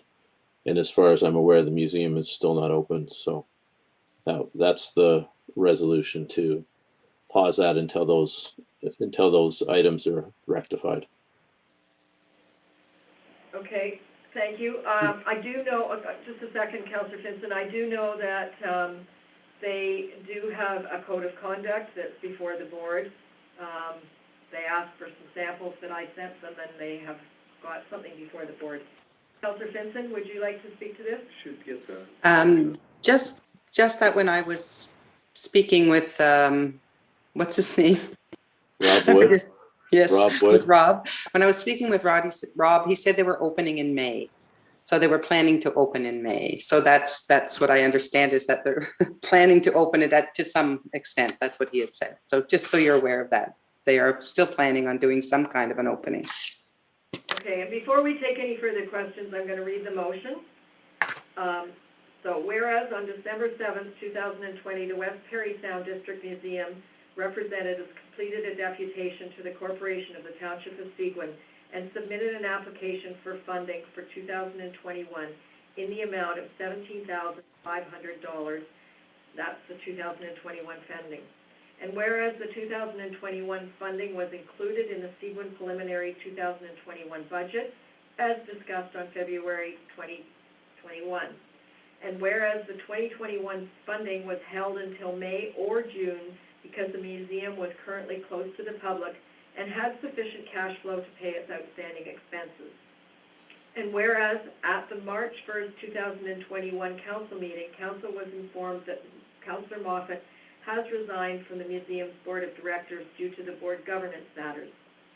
And whereas by separate resolution, Seguin Council will appoint a new representative for the museum's board of directors who will report back on the board governance matters. And whereas Councillor Moffat had requested that a review of the 2021 funding be completed before contributing to the museum. And whereas the 2021 budget was approved at the April 6, 2021 council meeting, which included the 2021 funding. Therefore, be it resolved that the Seguin hold the 2021 funding until such time as the board governance matters have been resolved and the museum is open to the public on a regular basis. At such time, council will review the 2021 funding request to determine the appropriate amount to contribute to the museum. Councillor Oz, sorry, I need a motion first. Okay, could I have a motion from Councillor Moffat? I so move, Mayor. Thank you, and seconded by Councillor Cole. I'll second that. Okay, and we have a question from Councillor Osborne. More a comment, Mayor, on the basis of this resolution. I don't. First of all, I don't think it's appropriate that we mix funding on the museum with personal matters involving codes of conduct or differences between two board members. This thing got far too much press, way more than it deserved. And I don't think it would look good if we mix these two issues, the Board of Governance and the issue that happened, the resignations, the reappointment, and the funding request. Therefore, I'm against this motion. And I think funding should proceed as planned, as normal, whether it be this meeting, now that they're going to open in May, or whenever we had originally planned to create the funding. I don't think we should be mixing these two issues in this motion. Therefore, I can't support it. Thank you.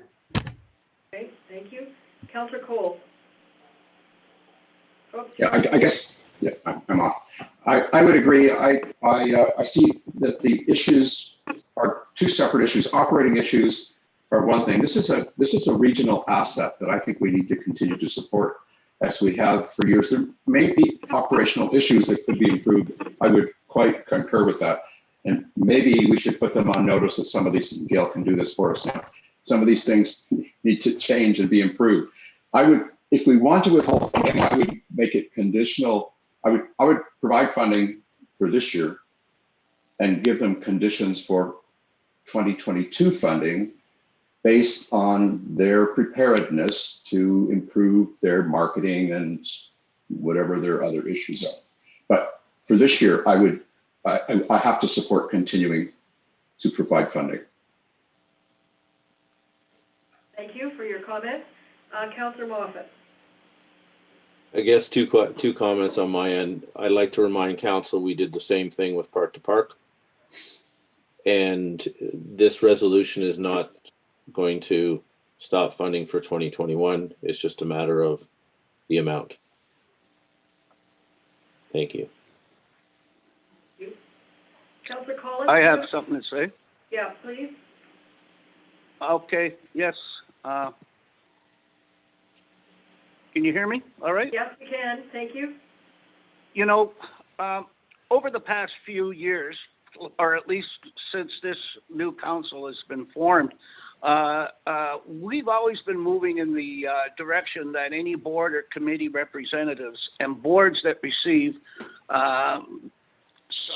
substantial grants from our township will have their governance and their their procedural bylaws in place, as do all councils and members do so, and should boards and committees and their representatives as well. This matter has just come to our attention, and I'm sure with what I've read and what I've been told, they are moving in that direction to create proper governance. To me, that's good news. I believe I agree with what Councillor Cole has said, that this is a regional facility. This is a regional museum, and we all contribute as well. I believe that the museum board heard us loud and clear, and I will give them the benefit of the doubt at this time that they will move forward and set up their protocols and the procedural bylaws. So at this time, I'm not I don't think that we should withhold any of their 2021 grant monies. Just proceed as normal. If they're open in May, give it to them. Thank you, Councillor Collins. Councillor Felder. Yeah, I think my personal view on it is much the same as Councillor Cole's, and I think we've appointed a new member to the board and who's accepted the position, and she's well aware of our concerns, of what needs to improve if they want to have our continued support. And I would trust in her ability to convey that strongly and to ensure that it's done. So I find, I think that's appropriate in this case. I think that's why we have a representative on the board. And for that matter, I couldn't support this motion either. Okay, thank you. We've heard from everyone, and I will reiterate that I spoke at length with Rob Wood, the chair, who indicated to me that he took the chair position because he truly believed that the museum needed to be reimagined, and he wants to do things to reimagine it. He and I likened it to an encyclopedia is no longer what we all grew up with, and that the museum's going to have to change. So I was quite excited about what his leadership was. So we have a motion on the floor which basically says to hold the funding until the governance matters have been resolved, and that the museum is open to the public, and that the amount could be the appropriate amount could be discussed. So I'm going to ask for a recorded vote on this, if you don't mind, Councillor Kirk. Sorry to surprise you on this. Sorry.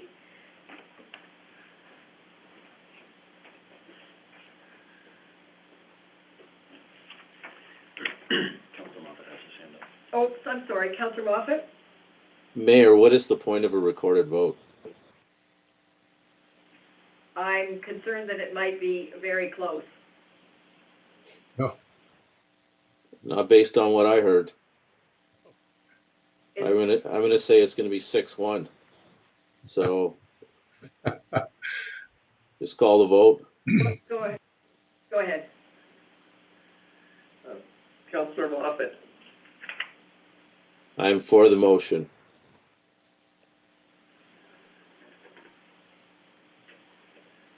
Councillor Collins. Nay.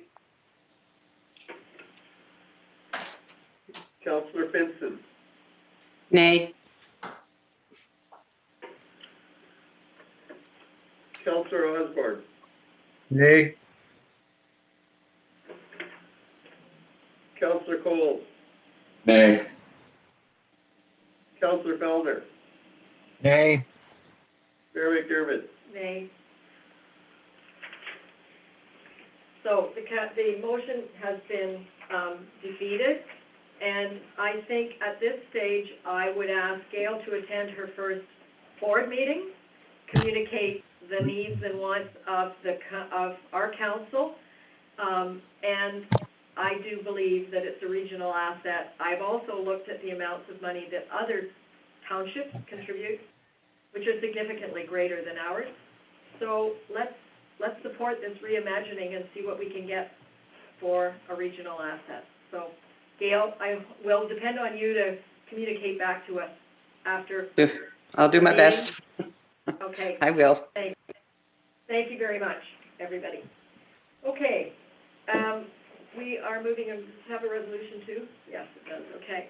So I have a resolution here that the Council of the Corporation of the Township of Seguin does hereby accept the resignation of Don Brisbane from the Board of Health for the North Bay Parry Sound District Health Unit as the joint municipal representative for the Township of Carling, the Municipality of McDougall, the Township of McKellar, the Town of Parry Sound, the Township of Seguin, the Township of the Archipelago, and the Municipality of Whitestone, and thank Mr. Brisbane for his service on the board. Could I have a motion from Councillor Cole? I'll move that. Thank you. Thank you, and seconded by Councillor Osborne. Second, Mayor. All in favor of accepting Mr. Brisbane's? Thank you. And Councillor Collins, I'm assuming you're okay? Yes, I am, Mayor. I'm in favor. Thank you. Uh, This is a Mayor? follow-on. Mayor, if I may. Councillor Osborne? Thank you, Mayor. I'd just like to make a comment on Don Brisbane.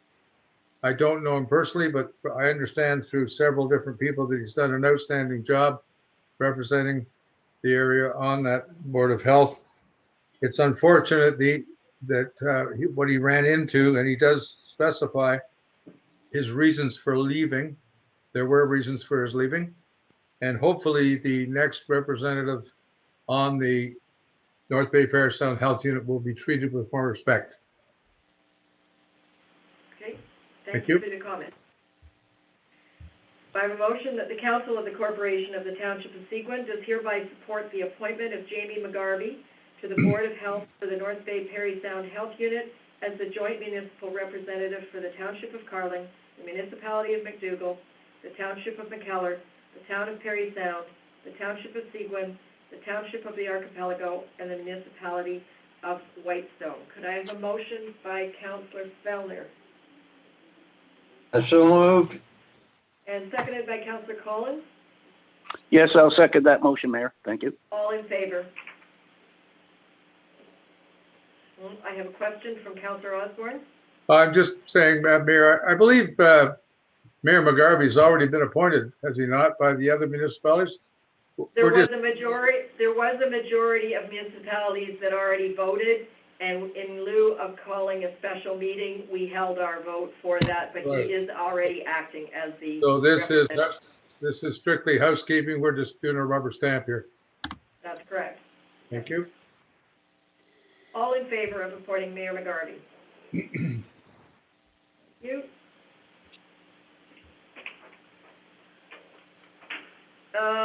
You have, I think the next item is completely self-explanatory. The health unit was not interested in providing the statistics split by Perry Sound and Nipissing.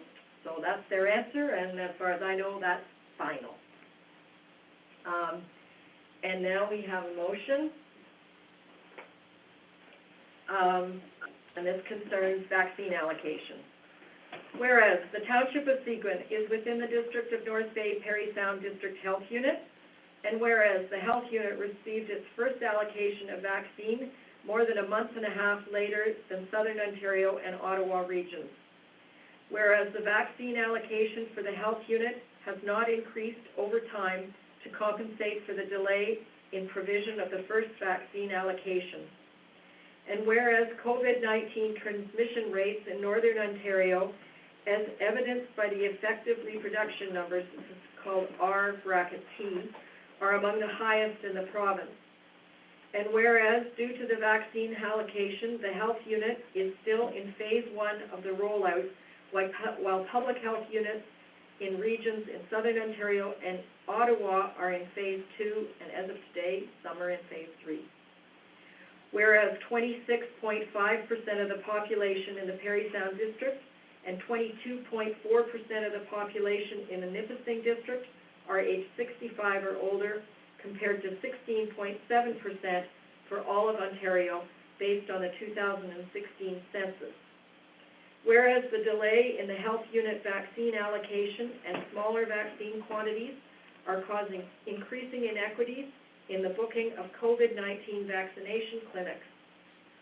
And whereas the vaccine allocation, due to the vaccine allocation, our frontline medical personnel, first responders, and Indigenous populations have not all received their required allocation. Now, therefore, be it resolved that the Council of the Corporation of the Township of Seguin requests that the vaccine allocation be prioritized to public health unit regions that are still in phase 1 to enable them to catch up to those regions in Southern Ontario.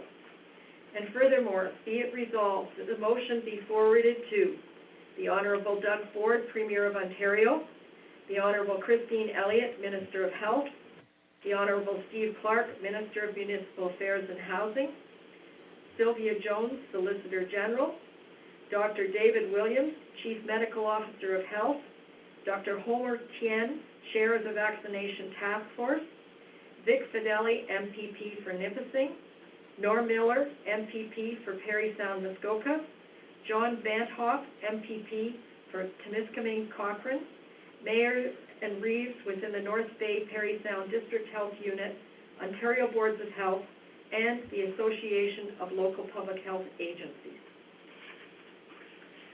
Could I have a motion from Councillor Coles? I will so move. Thank you. And seconded by Councillor Finson. I second that. And I see questions from Councillor Osborne. Thank you, Mayor. Now, before we vote on this resolution, I'd just like to mention, as a 75-plus resident of North Bay Parry Sound Health Unit, I'm traveling to Halliburton, Minden, an hour and a half away, with my wife to get inoculated. They have quite a few doses there, and nothing in our area or all the way down to Aurelia, Wasaga Beach was available. It's unfortunate that we have to leave our designated areas to get a vaccination, but that just further reinforces this motion. Thank you. Thank you. Councillor Moffat. I don't know if this impacts this motion, but there was an announcement by the Ontario government today that they are moving the vaccines to hotspots based on postal codes. So it may mean that we make this ask, but the answer is going to be we're going to move them to an area where we have issues with, and therefore not enough supply. So having participated in the calls with the public health unit, the last 2 calls, each 15 days apart, we are aware of the fact that some rethinking is being done, but the public health unit did request that all the municipalities do this to raise profile. So I think the louder the voice, the more frequent the voice, the more chances. Now, we do have AstraZeneca available at the Shoppers Drug Mart in Parry Sound and 2 other pharmacies. I believe they're in Nipissing and North Bay as of today, and they are vaccinating. You need an appointment everywhere you go, but I personally was a driver to someone who got vaccinated in North Bay on Saturday. I can confirm I got vaccinated in Parry Sound today. Thank you, Peter. So, Councillor Finson. I just wanted to say that I've been working for the health unit. I worked Friday, Saturday, Sunday, booking appointments. There are no appointments left in Parry Sound. They're trying to get another date. There's no appointments left in Sturgeon Falls, and they were doing 70 plus. And there were still, as of when I finished working, there were still appointments on the 7th, 8th, and 9th in North Bay, if you're 70 and up. So that's just what I know because I was working there. But they are trying to get more dates and more vaccines, like you say, and they're having a time. Anyway, that's all. Thanks. Yeah, and I think if you have people that are calling you, because I certainly do, we are not booking appointments, and I understand this from the health unit point of view, until we have vaccines. Because if we booked appointments and we didn't have vaccines, we'd be stuck with millions of callbacks. So I know we need to keep this pressure up, and I hope it'll sort itself out. All in favor of the motion on the table? Councillor Collins? Yes, I'm in favor, Mayor. Thank you. Okay, and the poor clerk has to figure out this distribution list. Thank you. The next item is relatively good news. The AMO conference registration is before us. You're not going anywhere but your computer, but London's the host. So you need to know who wants to go. This came previously, and yourself, Mayor, has been registered, and staff were directed to bring it back at this time if any other members of council were interested. So is there, I see Councillor Moffat's hand up. yeah, I'll take the registration if it's available. It's only one day. It's May 18th, so No, this is the AMO conference in Oh, London, sorry. Ontario in August. Sorry, I was thinking of Phenom. Sorry. No, this is AMO in London, well, it's at your desk, coming Yeah. to you from London, Forget in it. August. Yes, sorry. Anybody else interested in attending? There may be staff people, but they come out of a different budget. Okay, I'm in. Now, next is the District of Perry Sound Municipal Association, and Ted, I believe you're our representative on this, are you not? Yes, I am. I'm on the board. So you might want to speak to this a little bit, that the cancellation of the spring meeting and no membership fees, because you were at the board. Yes. This came in late, but I mean, I've already presented this in our last meeting, our last council report, that these fees are being waived by the District of Perry Sound Municipal Association. There's not going to be any. There may be a meeting in the fall, but we will know probably sometime in June or July when we do have a board meeting, the executive meeting, and I'll come back to you on that at that time. But by the looks of things, I think 2021's a write-off, to be quite honest. So. Okay, well, thank you for sitting on the board. Now we go to the Phonom Conference, which is again at your desk, but a one-day on May 18th. And the clerk wants to speak to this a little bit. And this is just for information only because there is no fee. So anyone who wants to attend, just register yourself and away you go. Because there's no fee and it's virtual, there's no expenses. Okay, so we do our own registration. Yes. Okay. On the Phonom website. Assuming it's on the Phonom website. Okay. I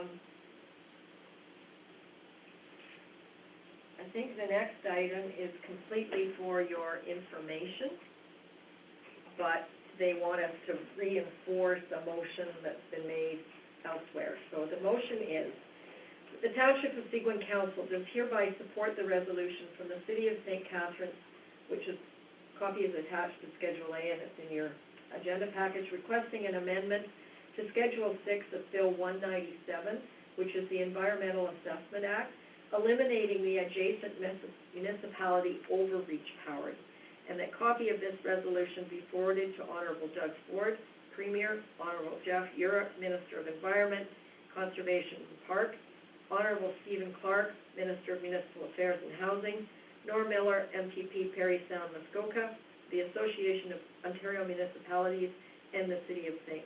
Catharines. And basically what this says is if somebody's going to build a landfill, you as an abutting township get some say.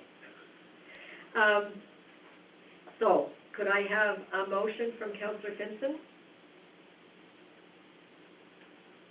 I so move.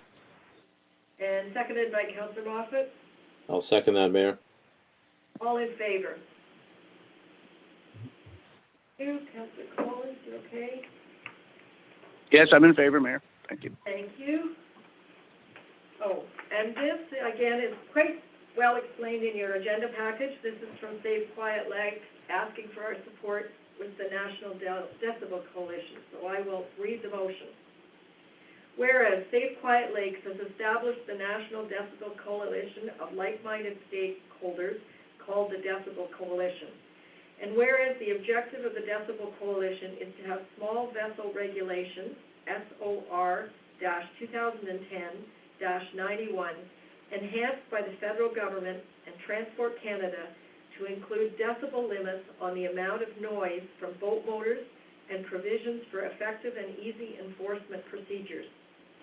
And whereas excessive noise from boat motor noise on our waterways has been a pervasive, persistent, and growing problem for many years in the Township of Seguin.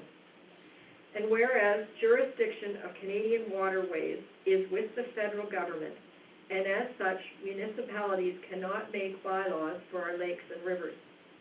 And whereas the current legislation requires boat motors to have a working muffler, but has no performance requirements for sound emissions measured in decibel limits. And whereas police are reluctant to lay charges with regards to muffler law.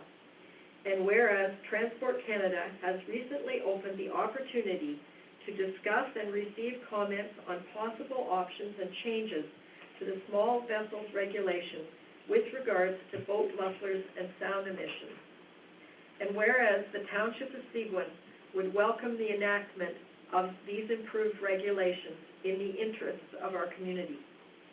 Now therefore be it resolved that the Council of the Corporation of the Township of Seguin officially and publicly joins as a member and supports the Decibel Coalition and allows the Decibel Coalition to use the Township's name and logo and reference our membership in their communications with other governments, government agencies and committees, other Decibel Coalition members, and the promotion of Decibel Coalition objectives in social media and the press. And furthermore, be it resolved that the Council of the Corporation of the Township of Seguin communicates about the Decibel Coalition to our community and encourages their support of the Decibel Coalition and encourages other municipalities to join the Decibel Coalition. Could I have a motion from Councillor Fellner? So moved, Mayor. Thank you. And could I have a seconder from Councillor Cole? I will second that. Sorry. Thank you. Are there any discussions? All in favor?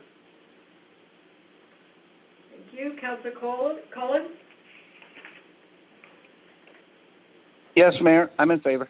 Thank you.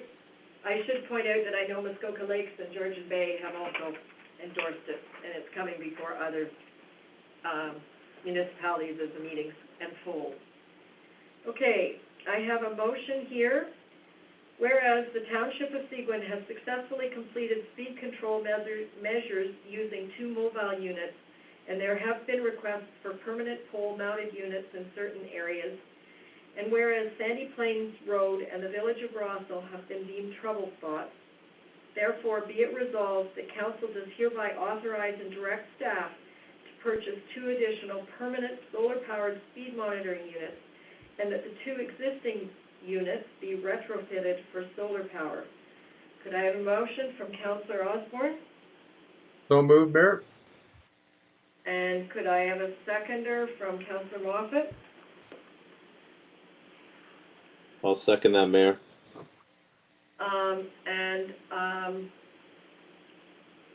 I see some comments coming up. Do you want to speak to this? Okay. Councillor Osborne. Yeah, I'd just like to speak to this this motion. This was put forward to our clerk after discussions with our Director of Public Works, Peter Kopish. And it's after having discussed this with Peter about trouble spots for speed in our area, in our township, he indicated that Sandy Plains and the approach to Rossall would be the 2 hottest spots. We would still maintain the portable units for weekly or bi-weekly timing, but I would think it's time, now that we've proven these work and we're collecting good data for the OPP, that we install some permanents, as other municipalities have been. And I asked Peter if he, prior to this meeting, if he was able to establish the cost of the solar-powered permanent and the retrofit of our portables to solar-powered versus battery, which only lasts for a week. So maybe we could have Peter comment on his research, if any. Thank you. Director Kopish, do you have replies to Councillor Osborne?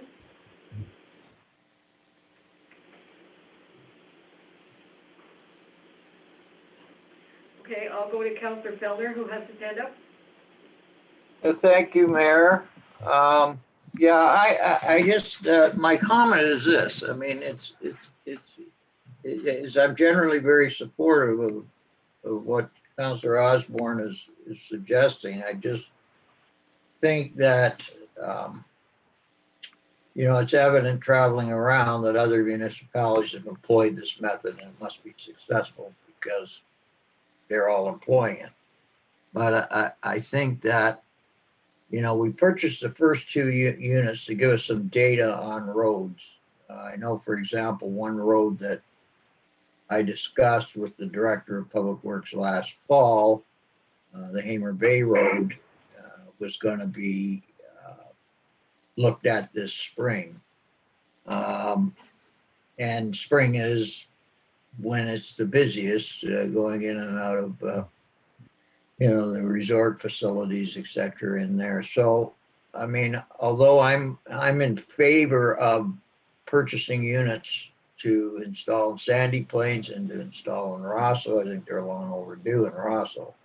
I don't know whether we should be limiting ourselves motion by motion to just buy one or two willy-nilly here and there. I think that we need to develop a strategy to start buying these and putting them in throughout the municipality. I mean, they're an effective tool. They're proven that they work. They're not price prohibitive, and they increase public safety. So I'm just suggesting to Councillor Osborne that this motion's probably not enough. I mean, I think we need a policy and we need to get onto it. We've been talking about this for a long time. And, I mean, to Councillor Vincent's point repeatedly in the past with Rosso, I mean, there is one going into Rosso, but it isn't in our municipality, It's coming in from the Huntsville side. So it's time to take some action here. So I'm just suggesting that I don't think your motion really does enough, Councillor Osborne. So that's my opinion. I would agree. Councillor Moffat. Thank you, Mayor. And I'd reiterate what Councillor Fellner said. When we purchased the first one, my question is what is the plan? What is the strategy? And throwing darts on a wall one by one is not a plan or a strategy. So I think we need to step back and look at this broadly and do a proper plan and a proper strategy such that we can tackle the issue across the township, not a specific road. Granted, it is, it's not, no one's disputing that it is an issue. Thank you. Director Coppich, you were asked a question about pricing by Councillor Osborne. Do you have the prices now? Yes, we do. I'm sorry, I had some problems with my computer. They're about $4,000 complete. And I'd like to reiterate that we've been putting the speed spies around the township, and frankly, there isn't a lot of speeding going on except for a few locations that we've identified. And we have data for all the roads, and we're going to continue to do that. I think that Sandy Plains Road has support for radar going in. I would support that for sure, and Rosso as well. So I don't know about having stock on radar spies. I think as we determine that we have a problem, that we should probably order them at that time. That's sort of where I'm at, because the speed spies are out everywhere, and they've been in operation since we've got them. So we have quite a bit of data. Okay. Just a question, does the $4,000 include installation of permanent ones? Well, we install it. That's a post, and it's a solar powered unit. So you put a bag of cement or two in the ground and you put a post on it. That's about it. Councillor Osborne. Just two things here. Peter did mention to me that the approach to Rosso could be a potential problem with MTO. That's a hurdle we have to jump. But beyond that, question to Peter here. Based on what Councillors Fellner and Moffat have stated about it's time to put these in significant areas or high traffic areas, your comment that there hasn't been a lot of speeding in most areas, has there been any report, or do you have statistics how long have we had them? First question, how long have we had the two portable ones? A year? We got them in the fall of last year. Okay, so there hasn't been a lot of time. And to the best of your knowledge, how many roads, how many different positions? We have 2 units, correct, Peter? We do, but yes. But normally what we do is we put them in one location for east and westbound. Right. But how many locations have we actually put them in since last fall? What areas of the township have we covered to know that there's no significant speeding on our roads, as you stated? We've put them on Rankin Lake Road, James Bay Junction Road. We put them in Rossell. We put them in Humphrey. We put them on Blackstone Road, I believe. And then we've also put them and used them as counters at our transfer sites. Okay. So that we can get the number of visitors coming into the sites at different times of year. Okay. How about things like Osler Park or Horseshoe Lake Road? Horseshoe Lake Road was done as well. There is a location there where there is some speeding, but it's not excessive. I don't have all of the data in my head, but we have all of the reports, the ones that really do stand out. Actually, Humphrey Drive is not as bad as people think. It's within reasonable measurements or like for enforcement. However, it's a community, high density community, and it's a deterrent. So, okay. Thank you. Just to sum up, Mayor. So my reasoning for putting forth this motion was to expand this concept for safety purposes for our residents. Number one, my intention was to open the discussion up as to where and when and how many, and I think we need some sort of a grid or a report from Peter so that we can best estimate how many we need, where we need them, and when we need them. And I think we need a little more information to establish a final ask. So I'm prepared to, pull this motion and I'm pending a report from Peter to go further on this. But as long as we're taking positive steps quickly before spring is wide open. Thank you. Okay, I see two more hands up, and then our Chief Administrative Officer would like to address this. So Councillor Fellner first. What I'd like to suggest is that's what I was hoping Councillor Osborne would agree to do, is just pull this off the table for tonight. But I would like to see a staff report with a policy that we can agree on, that when the trouble area is identified, that we're going to act and make some provision, for funding thereof, and continue to monitor the roads with the portable equipment that we have and creating data. We haven't been able to use them through the busy summer season, which that's correct. It's a little factor, Peter. I don't know, but I mean, I think the whole purpose of it was let's get some hard data so that we can act quickly. When you identify a problem, I think you need the tools to be able to do that. You're certainly hearing from council that we have the desire for you to do that. So that's what I'd like to see come out of this, is a policy. This is what we're going to do. Okay, I'm going to ask Jason, our Chief Administrative Officer, to address the issue. Thank you, Your Worship, members of council.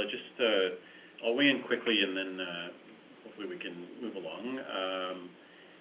I think there's a lot of great work happening around the province with respect to traffic calming strategies and policy development in some of the, I know specifically in some of the more urban centers, but I think between the Director of Public Works and myself, we'll tap into our networks and find out who's doing what in certain areas and see if we can leverage some of the good work that's been done already. I also wanted to share that I recently passed along some information to our Public Works Department on alternate ways of collecting data other than just the speed spies. Very inexpensive ways of collecting data, and I would suggest that any policy discussion or any policy development be based on data collection first and foremost. And I will suggest to council that throughout this coming summer, spring-summer 2021, that we focus our efforts on collecting data, and we would welcome a further discussion later this year, and perhaps any financial implications be embedded in the 2022 budget cycle, if that's acceptable for council. But I think our due diligence efforts ought to be in collecting data through this year. We'll deploy those signs where and when they're needed, but there are alternate ways that we're proposing to collect that data, and we make our decisions based on that data. Thank you, Your Worship. Councillor Osborne, final comment on this. I'd like to know what the alternate ways of collecting that data is. I've heard of none. Is it wires on the road, or how's that work, Jason? Essentially, Your Worship, through you to Councillor Osborne, essentially that's correct. There are contractors who can be deployed and set up those wires. They're car counters. They're counting cars. They're counting types of vehicles, and they're counting the speed times a day. And it is a very, very inexpensive way to collect really meaningful data. I've used it in my previous employment, and literally we're talking about a location getting a data collection set over a week-long period for under $100. Okay. We can't redeploy our speed spies for under $100. It costs us more than that to move them. So. Okay. No, I wasn't aware of the fact that I knew you could count traffic. I didn't know you could count speed. But if that's the case, that's a good idea. However, I would not like to see us push this off and kick the can to the fall on this one. I think it needs more immediate attention based on what we have in place now. I don't think it's sufficient. Thank you. Okay, Councillor Osborne, do you want to withdraw your motion until you can have a staff report? Yes, you were, Mayor.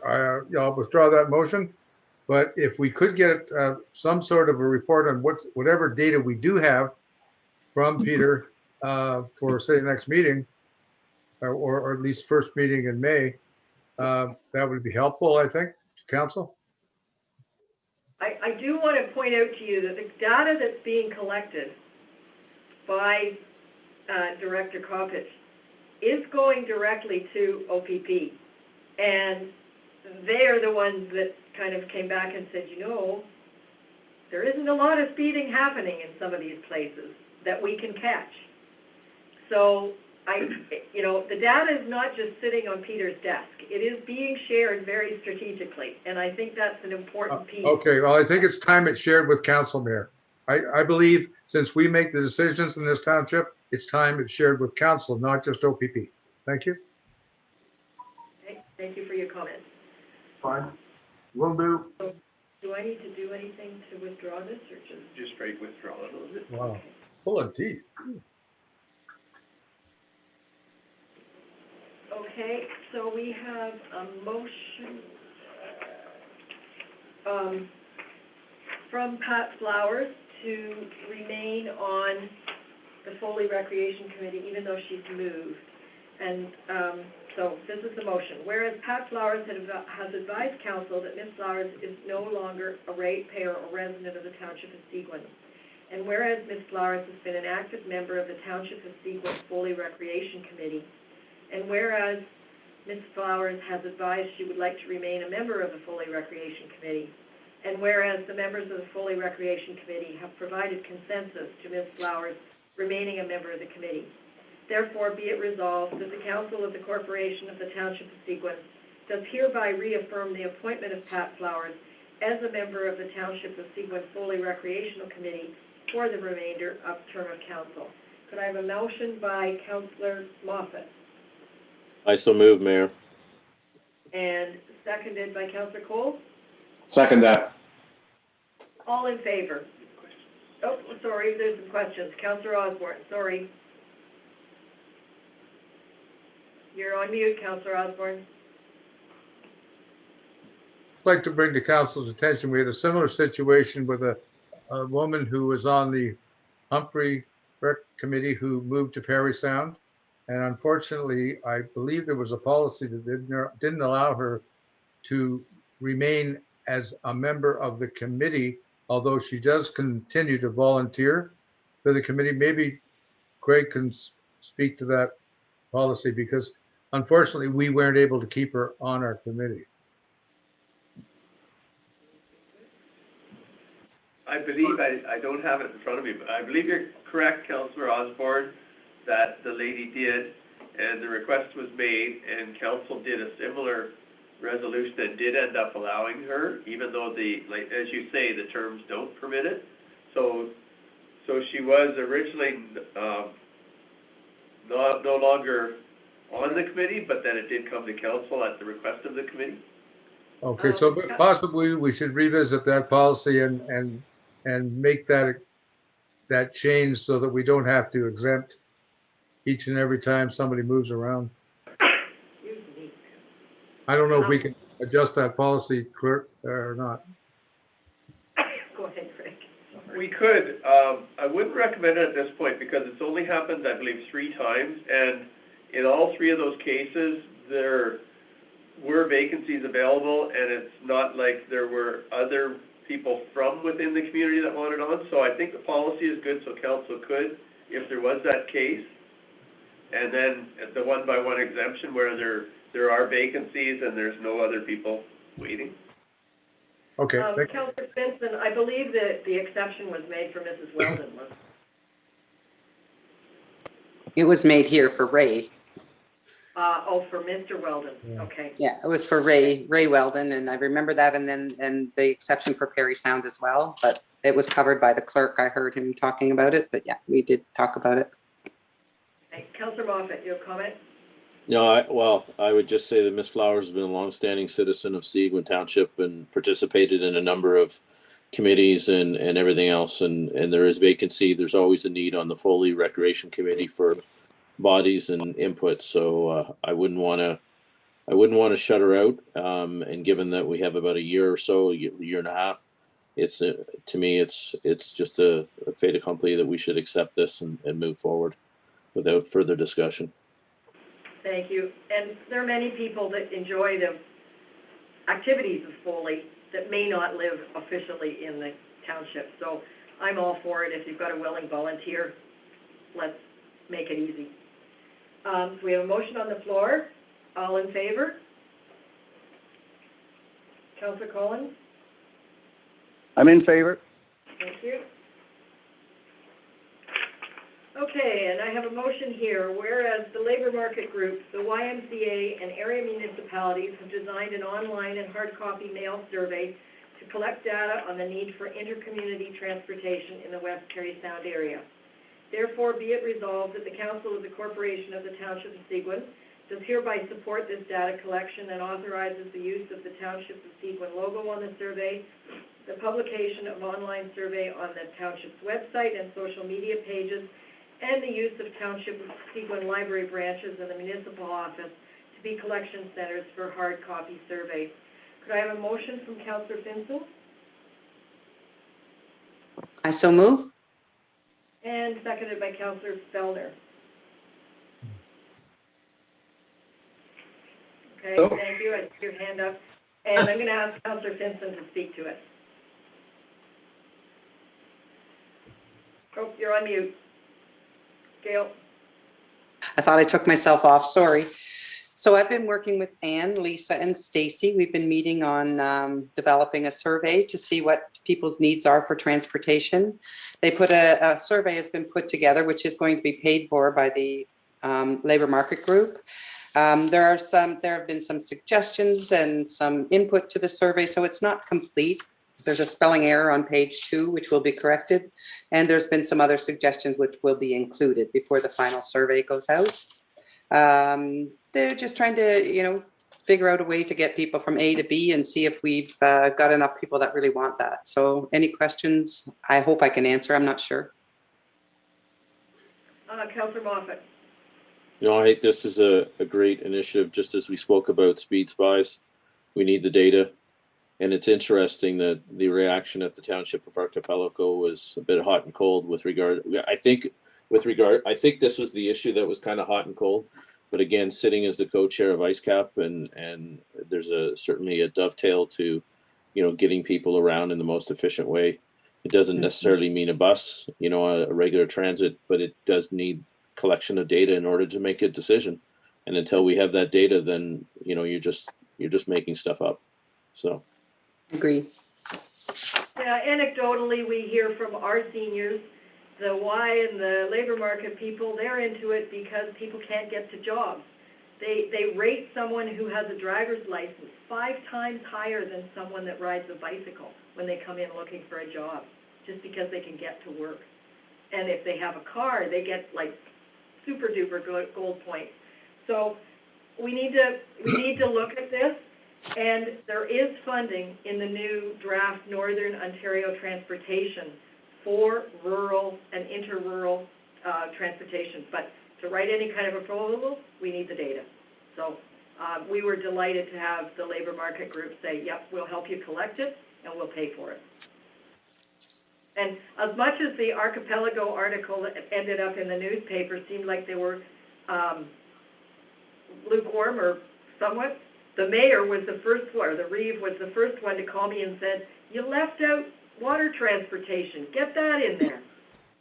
So, you know, who knows which way we'll go, but we are finalizing the survey, and then the goal is to have it in both a postal drop and online. All in favor of supporting it with our logo and collection? Thank you very much.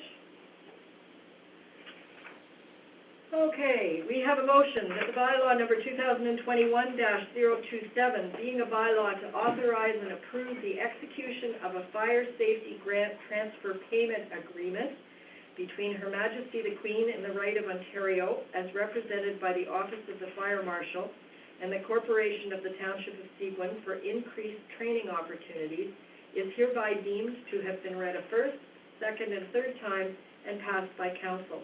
Could I have a motion from Councillor Collins? I so move the motion, Mayor. Great. And seconded by Councillor Fellner? I second that. And Chief Hood, would you like to speak to this at all? Yes, thank you, Your Worship, to Council. The OFM was given $5 million just before their year end, which was March 31st, government's year end, to put towards dividing up amongst all fire departments in the province based on COVID and how it's affected our training and our ability to train. So we basically had 3 days to fill in a one-page application out and explain to them what we would like to purchase to fill that gap. Seguin, the minimum everyone was given was $4,500, and then depending on population, it was increased. Seguin ended up with $5,600. With that, we have, our application was to purchase a rescue, it's called a Rescue Andy, which is a full-size, full-weight mannequin for training purposes, smoke machine for the smokehouse, and then some AV equipment as far as videos, etc., for training purposes to go along with our present program for the NFPA. So it was approved, and this agreement is just related to receiving the funds from the government. Thank you. Sounds like a good opportunity. I know the timing was short, but all in favor of supporting this? Thank you, and that's carried. Council reports, do we go into close, or do we do this? No, it's council report. Okay, so we have your council reports from Councillor Moffat, Councillor Coles, and myself are all in the package. If anyone has any questions for any of us? I see none. Sorry, you do council report. Yeah, okay, we'll do the council reports, and then I'm going to suggest we have a brief break before we go into close. So, Councillor Finson, can you go first as Ward 6? Sure. I had social services, a DSAB meeting. Brenda, she does childcare for DSAB. She did a presentation. It was wonderful how they adapted to all the changes with COVID, and they've created a new, I think it's called Hi Mummy, you know, and so you can call in and talk to your child in the day, and 85% of the people were using it. It was quite impressive. Really wonderful presentation. Yeah, it's called the Hi Mummy app. Also, they did a little update on the Midtown hotel, on the things that are going on there. Everything seems to be going well. The very impressive work being done on the NOAA housing project in Powassan. It's moving along really well, and it's looking pretty fabulous. I also had the opportunity to stop by the vaccine clinic at the arena in Humphrey, and very well run. I just went in the middle, and well run operation. Everybody seemed to be pleased. I worked at a clinic in Sundridge for the health unit, and I can't even tell you how impressed I was. It was the 285 people were vaccinated between 10 and 2:30.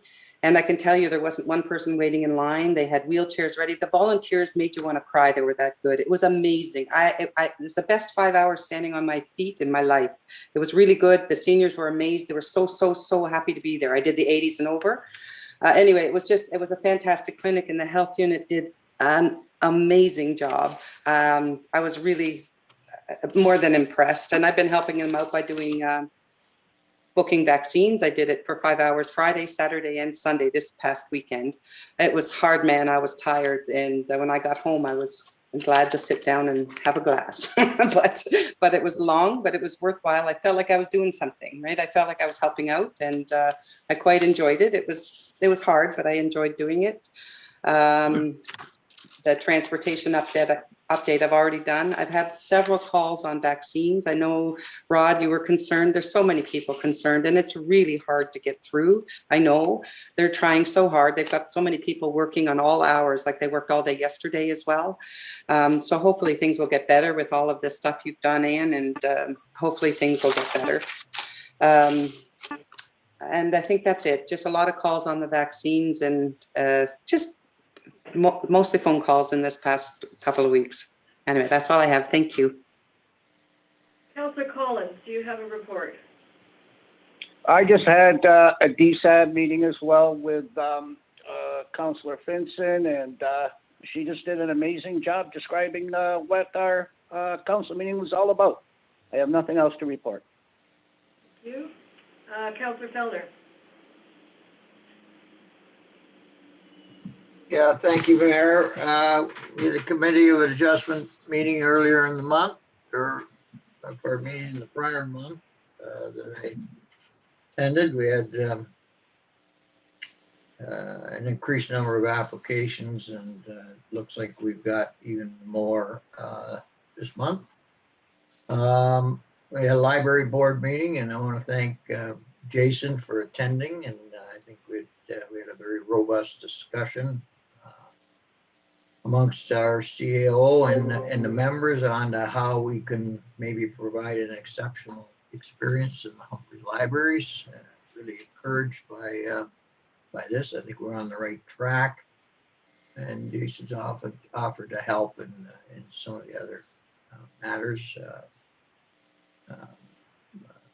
Maybe bringing the library more into to feel more in the Seguin fold, which is very encouraging. Had a Park to Park board meeting, went pretty well, and I got a report from the fireboat committee that we exceeded our target by about 25%. So that was a tremendous effort on behalf of that committee, and looking forward to seeing the new vessel, but I guess we're going to have to wait probably till after the summer. But very exciting, I think, for my ward and my community. That's about all I have to report for this month. Councillor Osborne. Well, thank you, Mayor. I have had no meetings to report on. I did have a brief discussion with our CAO concerning the pool wellness committee, however, and there have been some changes, stance changes on behalf of Whitestone and McKellar. And I understand there is a meeting of the pool wellness committee on the 8th 2 days from now. So my concern is that, and I know Jason hasn't had anything more to report to us at this point, but I think maybe after that meeting on the 8th, he will in our second meeting in April. And I think it's time that Seguin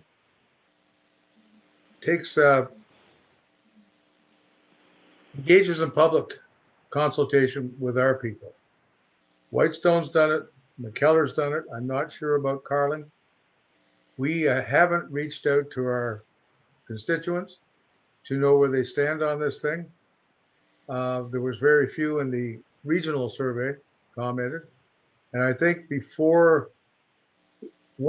so that we're prepared when this comes back to us with either more input or for a decision, we need to take that step to engage our public. Because some of the numbers are changing now with restrictions from Whitestone, and I'm concerned as to how that's going to impact the formula. There's a number of questions that we need answered that Jason can maybe get the answers to. But I would like to see us move towards some sort of public consultation on this issue before it comes back to us again. Okay, thank you. Thank you. I do want to point out that that meeting on the 8th is an open public meeting. You can attend. Anybody can attend. Yes. Councillor Cole. Yes, thank you, Mayor. And I've had a lot of meetings, most of them related to the Belvedere Heights ongoing issues. But I also had a Chamber of Commerce meeting on March the 8th, and you heard from them tonight. I'm excited about where the Chamber is going, actually. On March the 12th, we had a property owners of Seguin North project meeting, which again was very interesting. The owners are excited about what the possibilities are for the north side of my ward bordering Parry Sound. We had a finance committee with Belvedere on March the 22nd. March 24th was a full board meeting of Belvedere, and I have some good news for you. Under the Long-Term Care Act, Belvedere is only allowed to keep 15% of their operating budget in reserves. So they're returning $700,000 to the municipalities, of which that $700,000, 37% is ours. So it's about $259,000 will be coming back to the township from Belvedere. That was voted on by our board, and that will be happening in short order. Now I'm going to suggest to Michelle or Jason that this be put into a Belvedere reserve, because according to the Long-Term Care Act, Belvedere can request funds from the township for capital items that they're not able to cover internally. Not to suggest that we need to put it all in reserve, but at least some amount. Anyway, that's the good news. Yeah, the rest I will talk about in our closed meeting. Councillor Moffat. Just a question on the meeting on the 8th. Is it posted on our website in terms of to get on? I don't know whether it is. The first part is a closed part of the meeting, but we'll double check tomorrow that how to get on is on the website. Okay. Jason's taken that as a to-do. Okay, thank you, Mayor. Attended a couple of webinars. Actually, the Globe and Mail's got a couple of good ones. One was on the future of farming, basically, how to be self-sustaining and where's farming going. The other one was interesting on. It talked about Urban Mobile Summit on changing cities and the capacity of basically driving. And the question that got posed is transportation a health, or is transportation a transportation budget item? I.e., if there were better roads, if there was public transit, would the healthcare system pay for the costs as opposed to coming out of the transportation side of the province? It was an interesting question that got a lot of debate on there. So the Globe and Mail's got a number of good webinars going on with some panelists. So attended a couple of those. Attended the final series of the Greater Sudbury Watershed Council or Watershed Alliance on lake water and such. We had our OP steering committee meeting on the 2nd of March. Also attended the Electric Vehicle Society on, again, policies with regards to infrastructure and electric vehicles and stuff. On March 3rd, it was the Foley Fall Fair Committee.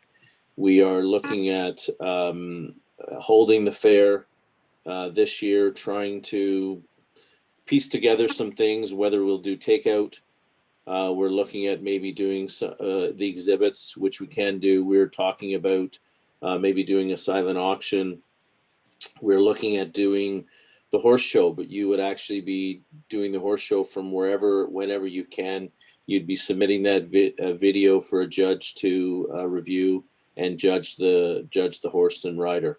So we're looking at a number of creative ways in order to hold the fair this year, given that we probably physically cannot hold it, but we're trying to do some piecemeal with respect to that. So that's interesting. And that continues to, evolve over the next little while. And we were supposed to have our Easter event on Saturday, but it got canceled at the last minute.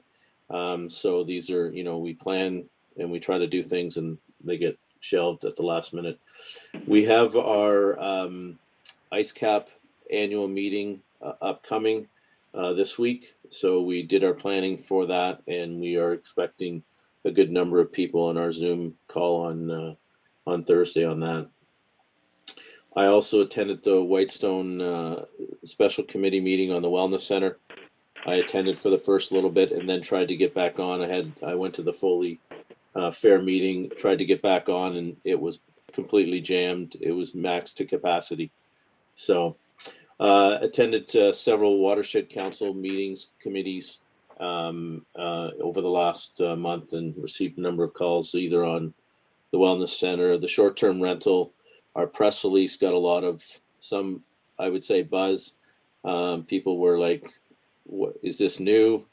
Had not heard about it. So explained that we were trying to educate and remind folks on our policies and such. So created a bit of a buzz. So that's good. And obviously got into the paper, and Jason's picture there on a number of occasions. He's a star in the paper. So that pretty much sums up my last month of council work. Thank you. Thank you, and I'll just be as brief as I can. Jason confirms that the details of the pool meeting are already on the website. So if you want to join, by all means, it's a Zoom. March 8th, I participated with the Lieutenant Governor, who's having these regular meetings for female mayors in Ontario. So she had a big do on International Women's Day, and she was celebrating all the aides de camp in Canada that are women. And there are many hundreds of them who are basically invisible to the person they serve. Or they're not invisible to that person, but they're invisible to the public. So it was very interesting. Also on March 8th, and again on March 31st, Jason and I, with Clayton and Jamie McGarvey, had meetings with the Y to try and pursue the Wellness Center ownership, and that those discussions are ongoing. March 11th, so West Perry Sound Health Center held an update on COVID and vaccines. So that was chaired by Donald Sanderson, but really run by Katie Hogue, who's the one that's in charge of implementing our mass vaccine clinics. And it was very interesting. Stephen Clark, the Minister of Municipal Affairs, is now also holding meetings for the female mayors in Ontario, and his first one was March 12th. And so once a month, he's meeting with the female mayors, which is very interesting. The 18th of March and then again on April 1st were the first two updates for municipalities from the West Perry Sound Health Unit These were as a direct result of the resolutions Perry Sound and many of us passed asking for better communication. It's a good thing the meetings are happening, but I can't say there's a really open dialogue happening. Dr. Sirocco and his staff tend to read 100% of their reports, and there's very limited time for questions or give and take. They are blaming everything on the slowness in our area as a lack of vaccines. So the clinics that are going well, but we need more vaccines. So we've taken that action here. The regional broadband group, which was chaired by Reeve Limerence and I, we are meeting, we met with FedNor and with Susan Church at Blue Sky to see if we can get better support than we've been getting from the Perry Sound Muskoka Community Network. And so we're hoping that Blue Sky will be allowed to enlarge their geographic and catchment area to include West Perry Sound as well. March 25th, Dominique and I met with a new tenant at the airport who's renting one of the larger hangars, and she is setting up a weaving and knitting mill to produce high-end clothing, male and female. And so she expects to move into the airport in June. She's purchased a mill, and it's pretty exciting stuff. She expects workshops as well as a retail operation. If you want to see her goods, they're, I think it's McCullough Woolens. They're high-end. They ship to New York, Paris, and London regularly. And she had hoped to locate in McKellar, but has chosen our airport as her location. The airport, I was at the airport operations meeting on March 30th, and if any of you have been there before the shutdown to use the restaurant, the clearing for the new runway is almost complete. It had to be completed before the migratory birds were around, and it's amazing the equipment that came in there. It's like picking flowers, the way they take the trees out. And I think that's about all. I have had several pieces of correspondence about the short-term rentals, and surprisingly, and Jason and Don Hood have these, the first few were very positive. Congratulations, Council, for taking the stand. It'll be interesting as things unfold. And that's my report. I've got one here, sorry. I have a motion that the Council of the Corporation of the Township of Seguin does hereby receive the board and committee agendas and minutes and the correspondence as presented on the agenda and addendum for the April 6, 2021 meeting of Council. Could I have a motion from Councillor Moffat? I so move, Mayor. And seconded by Councillor Fellner. Second that. All in favor? Thank you. Okay, I'm going to read this to go into close, but then I'm going to suggest we take a 5-minute break after we pass this motion. I have a motion that the Council of the Corporation of the Township of Seguin does hereby proceed to a closed meeting at 7:18 p.m. In order to address matters pertaining to a position, plan, procedure, criteria, or instruction to be applied to any negotiations carried on or to be carried on by or on behalf of the municipality or local board for Belvedere Heights Home for the Aged, proposed development, and Perry Sound Area Municipal Airport, and a proposed pending acquisition or disposition of land by the municipality or local board for proposed developments and Perry Sound Area Municipal Airport. Could I have a motion from Councillor Cole? Also move. Seconded by Councillor Finson. I second that.